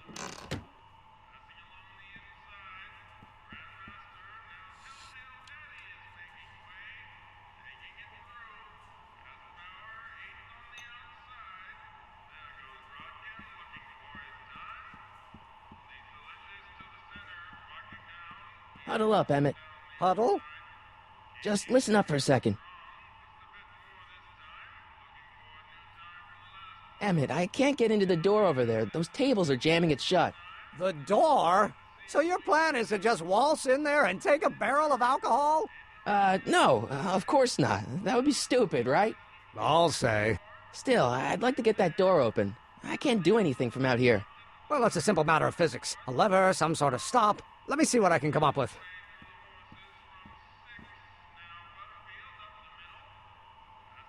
For we were born only yesterday and know nothing, and our days on earth are but a shadow. Actually, I won't be born for about 40 years.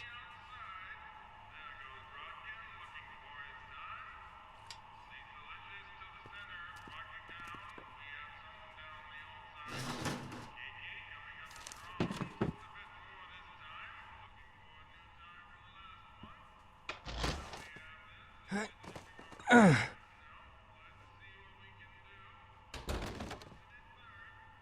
no way I'm gonna keep that door open without some help.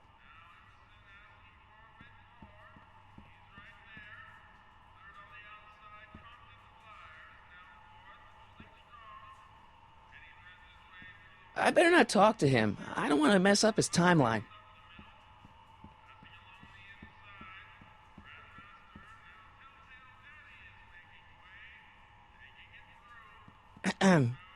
What is it, kid?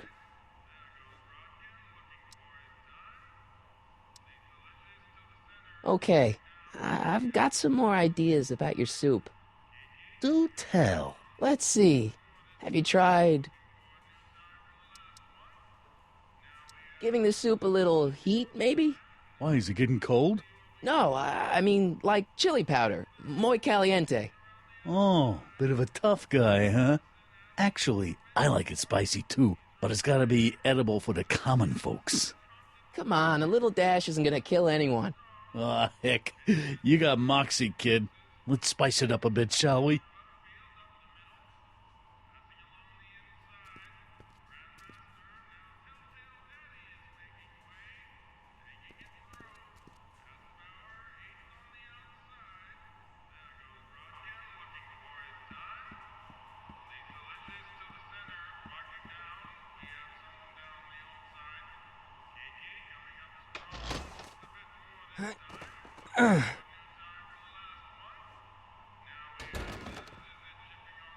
There's no way I'm gonna keep that door open without some help.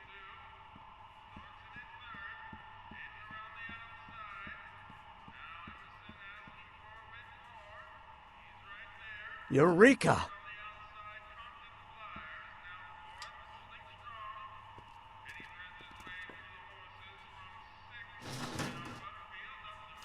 Someone said Eureka.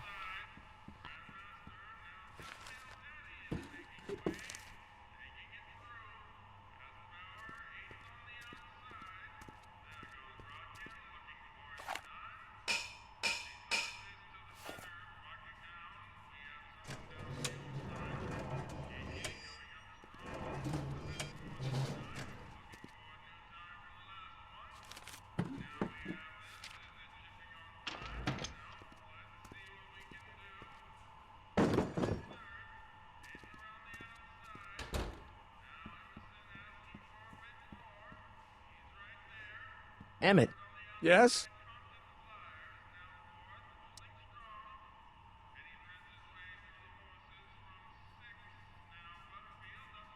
oh, that's interesting. Just a little mechanical ingenuity. In the end, the door is open. Yeah, good job. Obviously, this kitchen isn't the speakeasy. Indeed.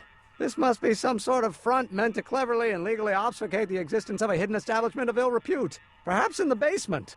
Right, that might explain the elevator. We'll score that hooch somehow. I'll keep cogitating.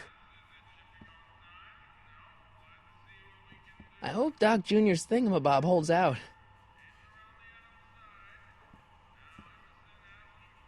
Pretty neat, Doc. Nope. I'm still not getting through here. But at least those tables are propped up now.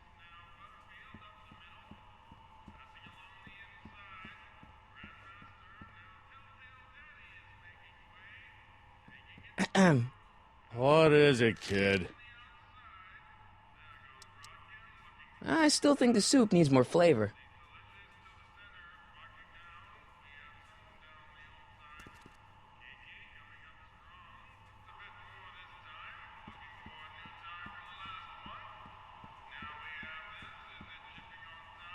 Pretty neat, Doc.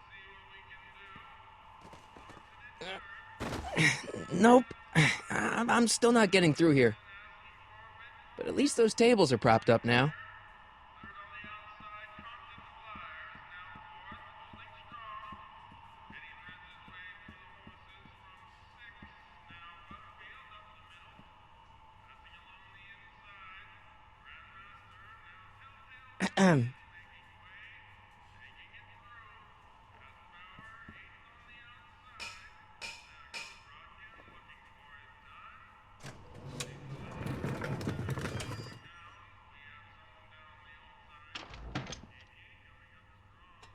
Miss Strickland, come for some more soup? Come now, Mr. Donnelly. You know I wouldn't set one foot in this mockery of all that is good and decent if the poor of Hill Valley weren't so dependent on Mr. Tannen's overblown show of generosity. Was that a yes? Just give me the soup before I gag on the hypocrisy.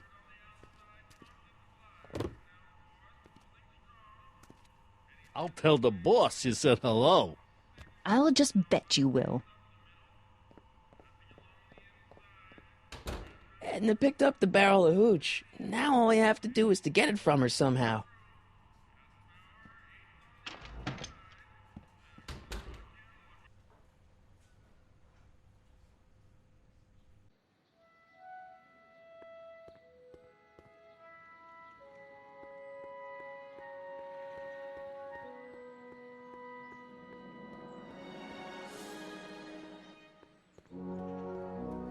Hey, Miss Strickland. Oh, hello, Mr. Crockett. I'm afraid I haven't much time. The meeting of the Stay Sober Society is due to begin very soon. You asked me to tell you if one of the local charities is running low on soup. Does somebody need a visit from my soup cycle?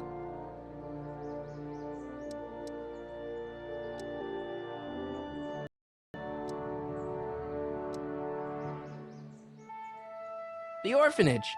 No, they've already got all the soup they can handle. You asked me to tell you if one of the local charities is running low on soup. Does somebody need a visit from my soup cycle? The Farm for Unwanted Children. No, they've already received their quota for the month. You asked me to tell you if one of the local charities is running low on soup. Does somebody need a visit from my soup cycle? The insane asylum. No, too much soup makes them nervous. You asked me to tell you if one of the local charities is running low on soup. Does somebody need a visit from my soup cycle? The rest home. No, it's way past their bedtime. I know a place where the Stay Sober Society can meet. Oh? Where?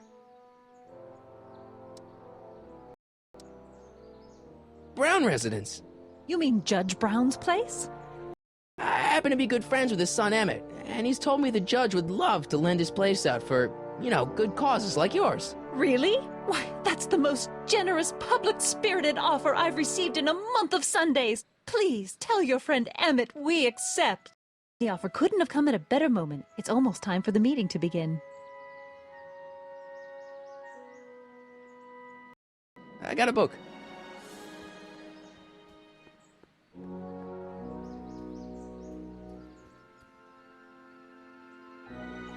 We'll score that hooch somehow. I'll keep cogitating.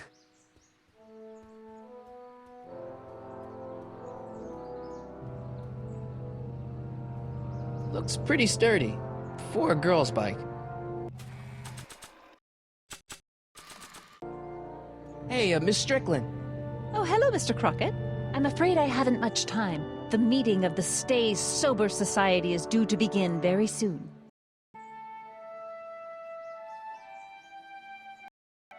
You asked me to tell you if one of the local charities is running low on soup. Does somebody need a visit from my soup cycle? The Stay Sober Society. That's right! They'll soon be gathering at the Brown estate, and we haven't provided refreshments. I can't get over the generosity of your friend Emmett, volunteering his father's house for our meeting. Huh? Wait there!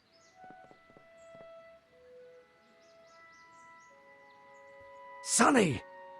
What in the name of Thomas Alva Edison do you think you're doing? Don't you get it? You need alcohol to run your drill, right? Those bootleggers at the soup kitchen won't let us get hands on any of their hooch. But we can get Miss Strickland to pick it up for us and deliver it right to your door. No, out of the question. Why? I can't just let strangers invade my parents' house. What do we know about these people?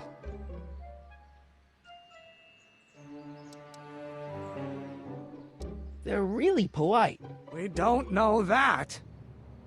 They're sober. It says so right in the name. Well, okay, but a Pop needs his peace and quiet at the end of the day. This meeting is sure to be too noisy for him. They'll be quiet. You'll be quiet, right? Oh, yes! I play my tambourine very softly. You hear that? Yes, but what? But it's still impossible.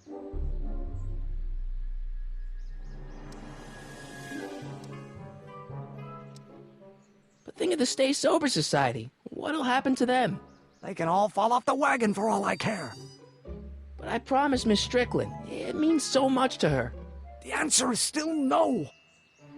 Okay, forget the whole thing. We don't have to test your rocket-powered drill tonight. We don't? No. I'll take the train back to Washington and I'll tell the folks at the office to give the patent to Dr. McCoy. Wait!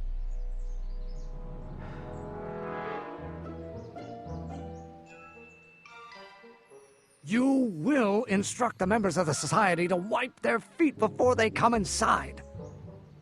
Then you are Emmett Brown. I thought as much. You have such a righteous face. Edna Strickland, I don't know how to thank you for your generosity. Pleased to meet you. The feeling is mutual. I've got a bad feeling about this. You worry too much, Emmett. Well, we've served the subpoena and gotten a barrel of booze delivered to your house. Looks like we're off to your lab to build your rocket drill. You do have a lab, right? What kind of future patent holder would I be without a lab? Come on! Stop! I'm off to get the rocket drill. Good! Come on, let's go! Time waits for no man.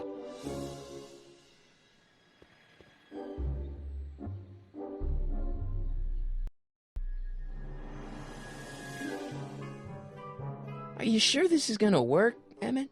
Don't let the ramshackle nature of my laboratory fool you. If all goes according to plan, we'll soon be in possession of the most powerful rocket fuel known to man. That's great. How? Well, it's very simple. This crankshaft induces a powerful direct current into the electrolysis chamber, producing hydrogen, which must be periodically released into the primary distillation barrel. While tending to the hydrogen, we'll also need to regularly sprinkle these shredded protein flakes into this aquarium of tuber bacteria to generate the necessary nitrogen to catalyze the reaction. Cool. Oh, hot! Extremely hot! The temperature of the reaction must be kept at a steady temperature of 623 degrees Kelvin by carefully pumping these bellows. Any questions?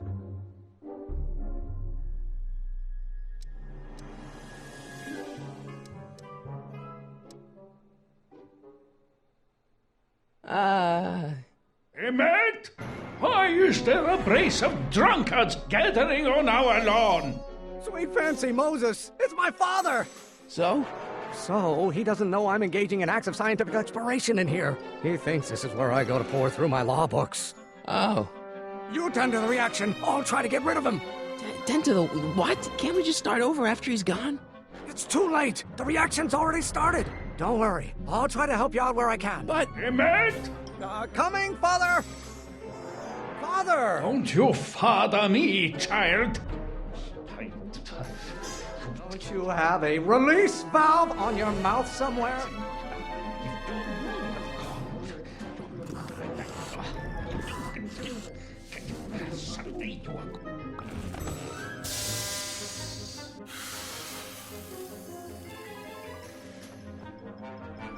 Listen to the words I'm emphasizing. Don't you turn your back on me. This may come as a shock to you, Pop, but not everyone wants to be a lawyer.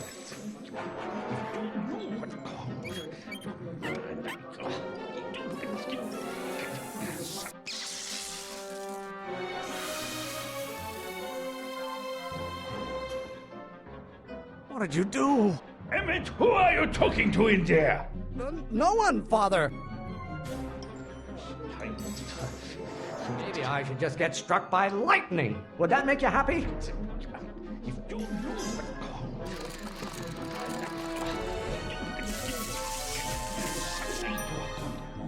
don't know what's eating you, Father, but I wish you would go on a diet.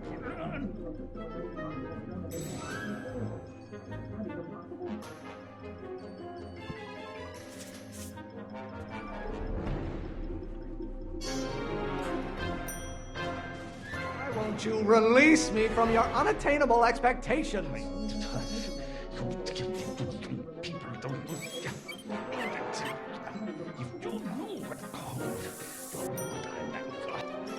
Excellent. Now twist the valve there. Great. We're about a quarter of the way home. Emmett, get back here! Oops.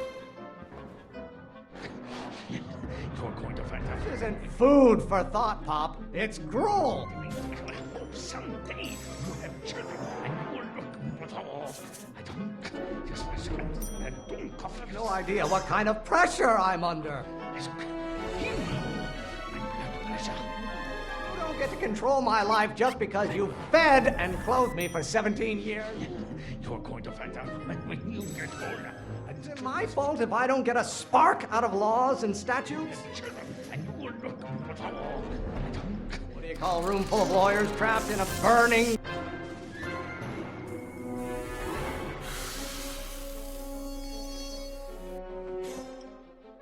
Just pay attention to what I say.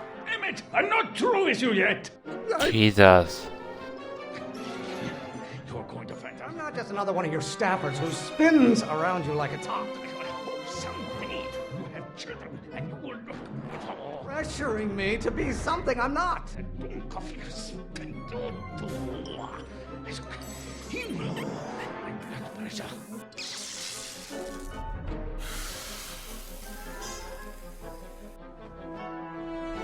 I thought you were a scientist. Emmett! You're going to find out. Stop being such a crank. I hope someday you have There is a flame inside me that cannot be quelled by your legalistic gobbledygook, father.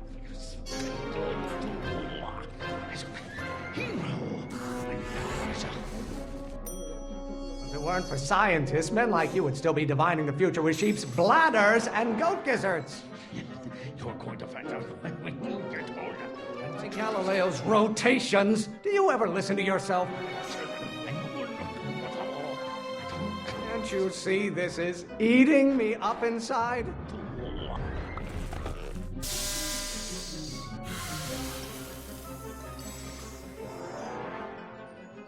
Don't touch anything until I tell you to. Emmett! This is starting to get really annoying. Just another one of your staffers who spins around you like a top. I hope someday you have children and you will look with all. Stop getting so hot under the collar, Pop.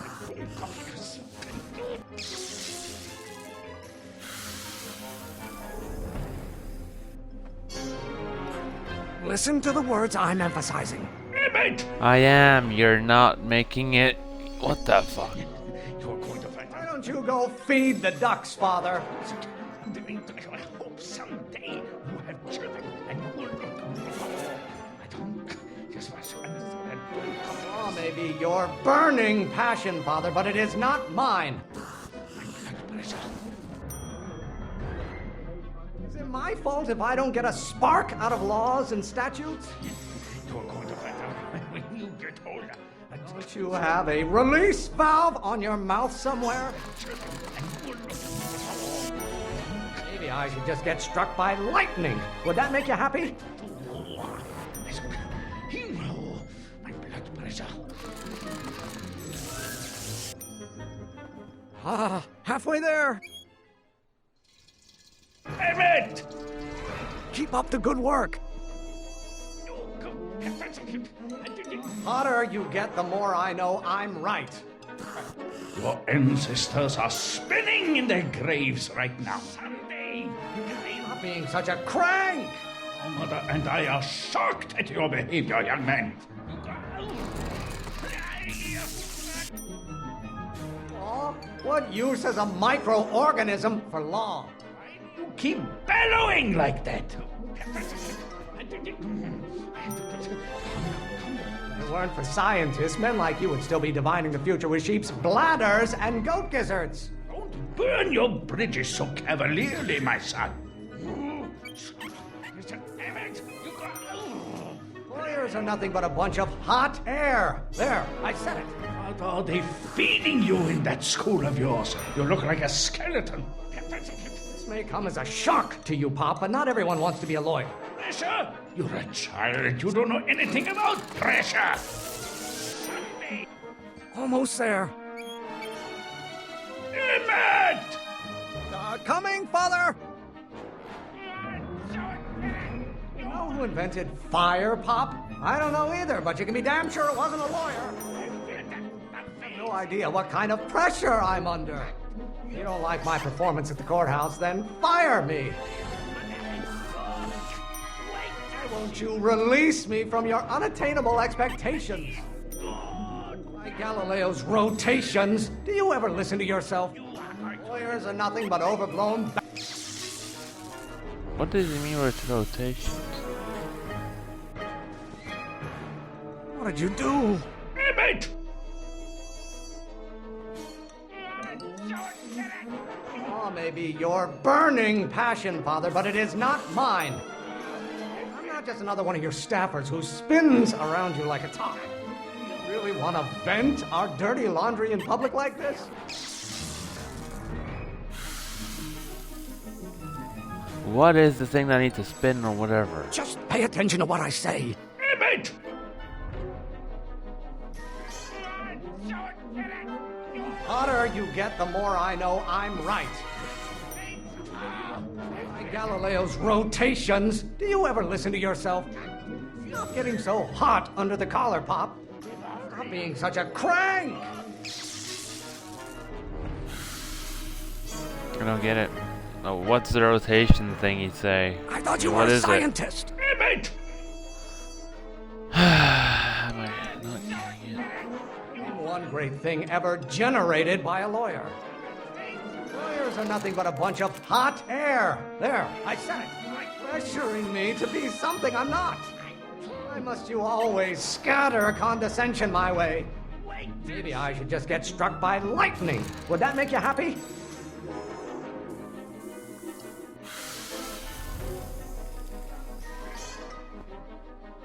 Don't touch Guess anything gather until I tell might you to. refer to giving the food. I strongly object to the current of this conversation, Father. I've no idea what kind of pressure I'm under. You know who invented fire, Pop? I don't know either, but you can be damn sure it wasn't a lawyer. Do I get a turn to talk, or is this going to be another monologue? You call a room full of lawyers You see, there's something about the turn thingy, the rotation thingy. I don't get what he's talking Listen to the words I'm emphasizing. Emmett! I don't know what's eating you, Father, but I wish you would go on a diet. Pressuring me to be something I'm not. Why are you always bellowing at me? Why won't you release me from your unattainable expectations? Is it my fault if I don't get a spark out of laws and statutes? Oh, come on. This is going way too fast. What did you do? Emmett! You don't get to control my life just because you fed and clothed me for 17 years. There is a flame inside me that cannot be quelled by your legalistic gobbledygook, Father. Why don't you go feed the ducks, Father? You really want to vent our dirty laundry in public like this? This may come as a shock to you, Pop, but not everyone wants to be a lawyer. If you don't like my performance at the courthouse, then fire me. Lawyers are nothing but overblown bags of gas. Stop getting so hot under the collar, Pop. Why must you always scatter condescension my way? Lawyers are nothing but a bunch of hot air. There, I said it. I'm not just another one of your staffers who spins around you like a top. Hey, what's that spinning thing? I guess Just it's electricity. pay attention to what I say. Emmett! Electricity, Jesus. One great thing ever generated by a lawyer. Law? What use has a microorganism for law? This may come as a shock to you, Pop, but not everyone wants to be a lawyer. Why are you always bellowing at me? Ah, no. What the hell? Oh, this is getting so annoying. It's not even hard, I thought you were a scientist. Emmett! I thought you were going to talk a bit slower. Don't you have a release valve on your mouth somewhere? Can't you see this is eating me up inside? I strongly object to the current of this conversation, Father. Law may be your burning passion, No, Father, but it is not mine. Oh, well, I guess. This isn't food for thought, Pop. It's gruel. Stop being such a crank. How many times do I have to prove myself to you before I can shake your overbearing criticisms? Maybe I should just get struck by lightning. Would that make you happy? The hotter you get, the more I know I'm right. Should I honor your wishes? You treat me like common bacteria. If it weren't for scientists, men like you would still be divining the future with sheep's bladders and goat gizzards. No. I hate this stupid controls. Don't touch anything until I tell you It's to. annoying as fuck. I'm getting really annoyed, as you can possibly tell. You know who invented fire, Pop? I don't know either, but you can be damn sure it wasn't a lawyer. Is it my fault if I don't get a spark out of laws and statutes? You call a room full of lawyers trapped in a burning building a good start. I have no idea what kind of pressure I'm under. How many times do I have to prove myself to you before I can shake your overbearing criticisms? If it weren't for scientists, men like you would still be divining the future with sheep's bladders and goat gizzards. Do I get a turn to talk, or is this going to be another monologue? There is a flame inside me that cannot be quelled by your legalistic gobbledygook, Father. Should I honor your wishes? You treat me like common bacteria. Pressuring me to be something I'm not. Galileo's rotations. Do you ever listen to yourself? I'm afraid we'll have to take this up later, Pop. My soup's about to boil over. What? This isn't over, young man. Whew. About Okay, time. you and your dad sounded. It was an argument we should have had a long time ago. We... No! What?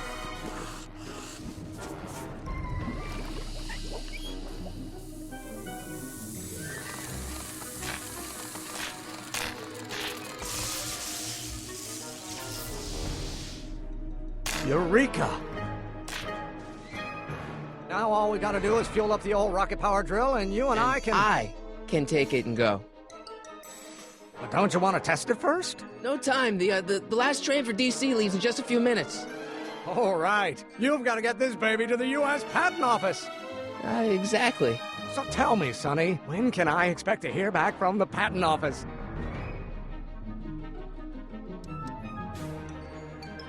Oh, in about, I'd say... I can't. Huh? Emmett, I'm not from the patent office. I don't understand. I lied to you, but I didn't want to. It was the only way I can get you to trust me. See, there's somebody who's in big trouble. Someone very important to me, to both of us. I can't tell you who, but I need to save him tonight, and I need your invention to do it.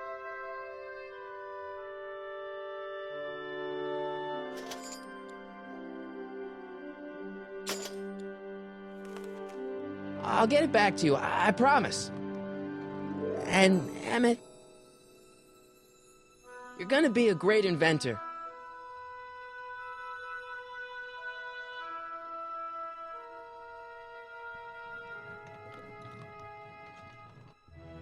Wait! Keep the throttle at about 8.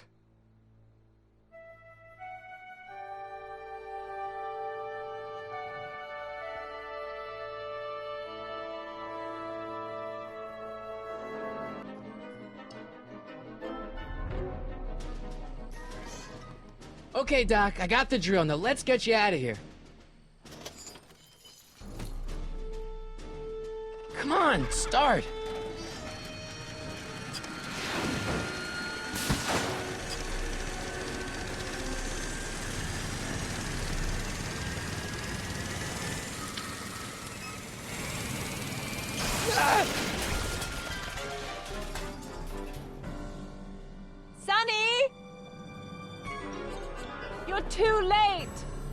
Wait! But Doc's not supposed to be... Doc! They're moving him to another facility for safekeeping. Oh, I better go get a quote from the police chief.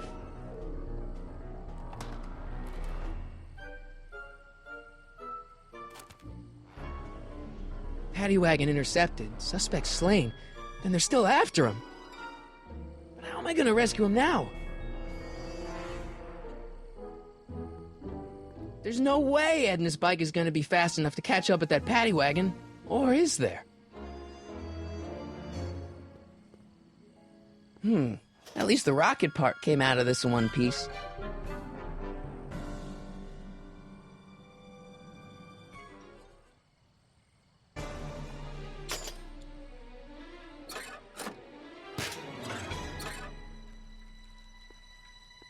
Oh, this is not gonna end well.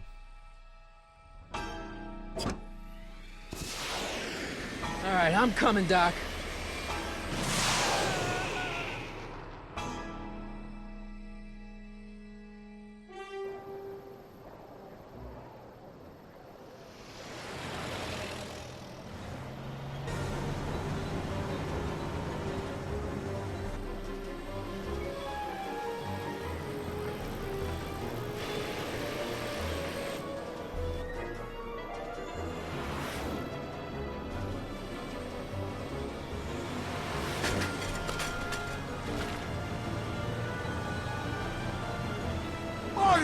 You're still in danger, Doc. I've got to get you out of here.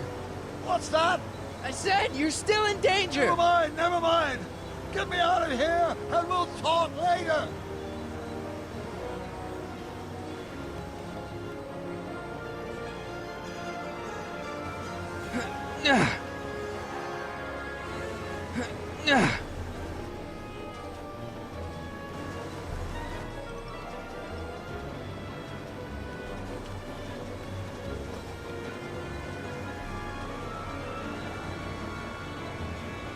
What's he doing here? Keys. The window's shut tight.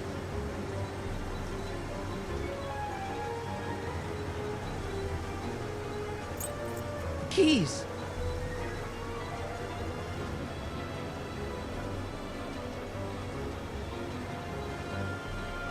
Keys are on the dashboard, but I can't reach them. You need a protraction appurtenance. What? A reach extender. Kid Tannen's driving the truck. Kid Tannen? That explains a lot. Don't worry, Doc. I'll get you out. Be careful, Marty. I'll be back. I'll wait right here.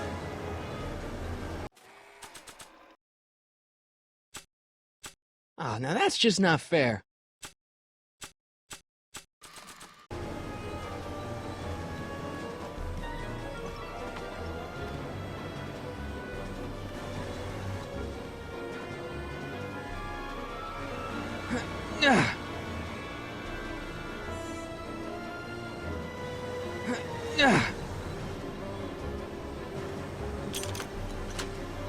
They're locked! I know!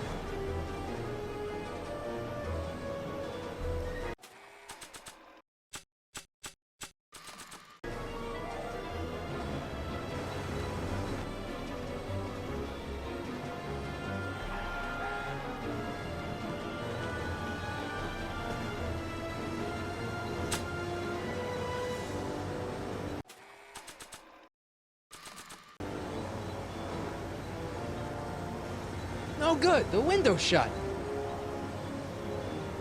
Maybe not.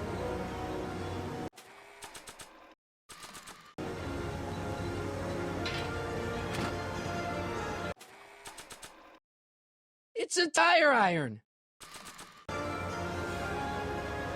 Why on earth would I want to whack that with a tire iron?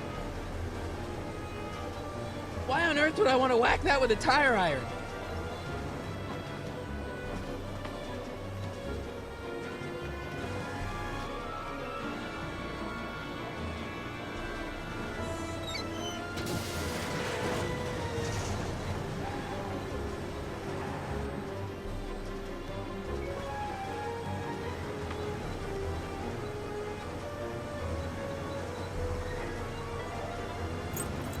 keys.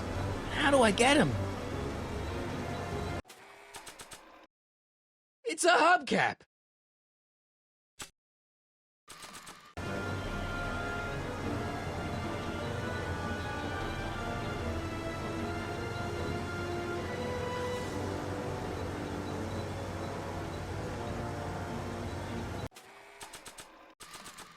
I don't think throwing the hubcap at that would do any good.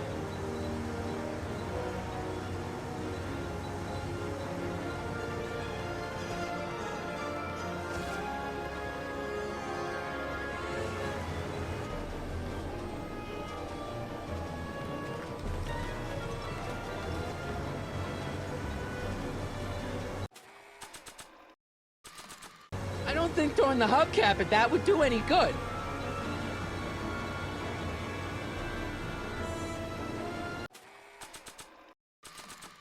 I don't think throwing the hubcap at that would do any good. I don't think throwing the hubcap at that would do any good.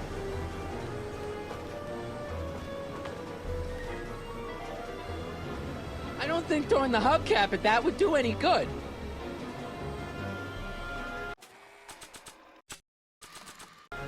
Not sure what that... Not sure what that...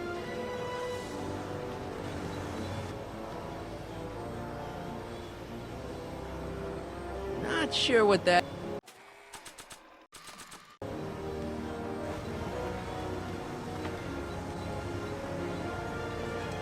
I can't break the lock! There's a key, but it's probably up front.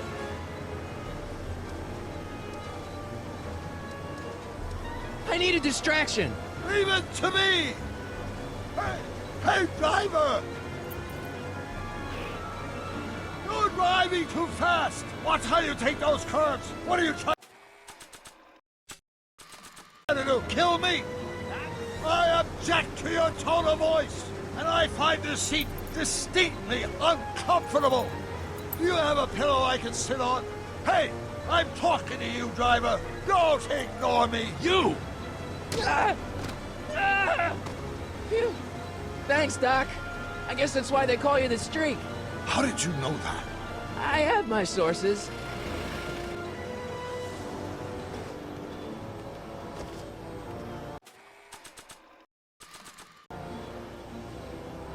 Stand back, Doc. Marty! Ah!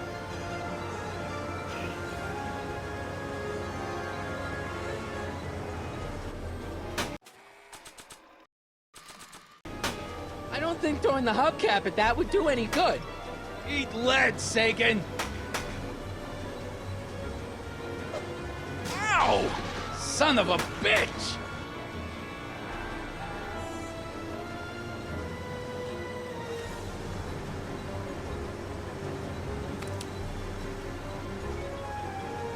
How you doing, Doc? Hang it in there! We need something to get rid of these cops!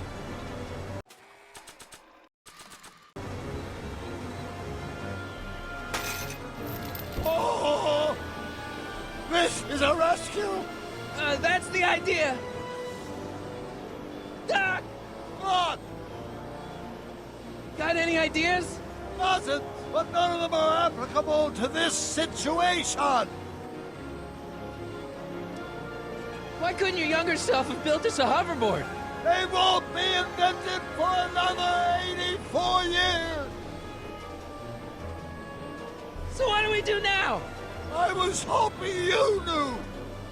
Doc, the throttle. Why? Oh!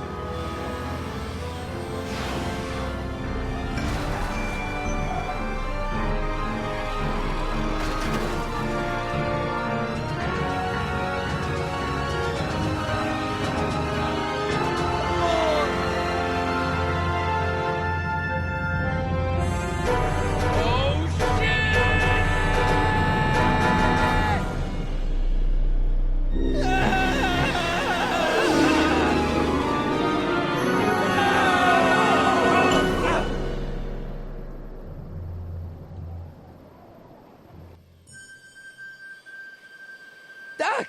Are you okay? I'm fine.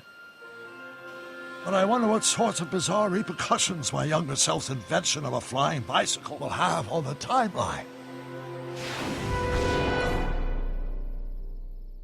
Did you know that would happen? I had a suspicion. I never could keep those rockets from exploding. So, what do we do now? Now we get back to 1986 before our interactions with the past inevitably cascade into a calamitous future. Where'd you leave Einstein? Doc? He's not in the pound, is he? No, but I think we've got bigger problems right now. Great Scott!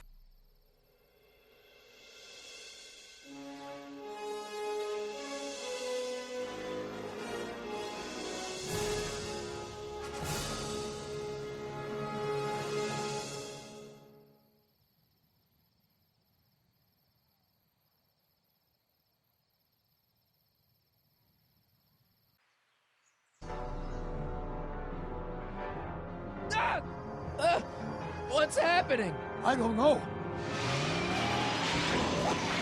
We'll have to be careful not to run into ourselves. Hey, fellas.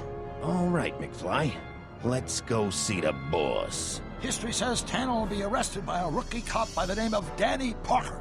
I fear that nothing will save Hill Valley from descending into the fires of chaos and corruption. Nothing is over until Kid Tannen says it's over.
Well, I guess that was episode 1.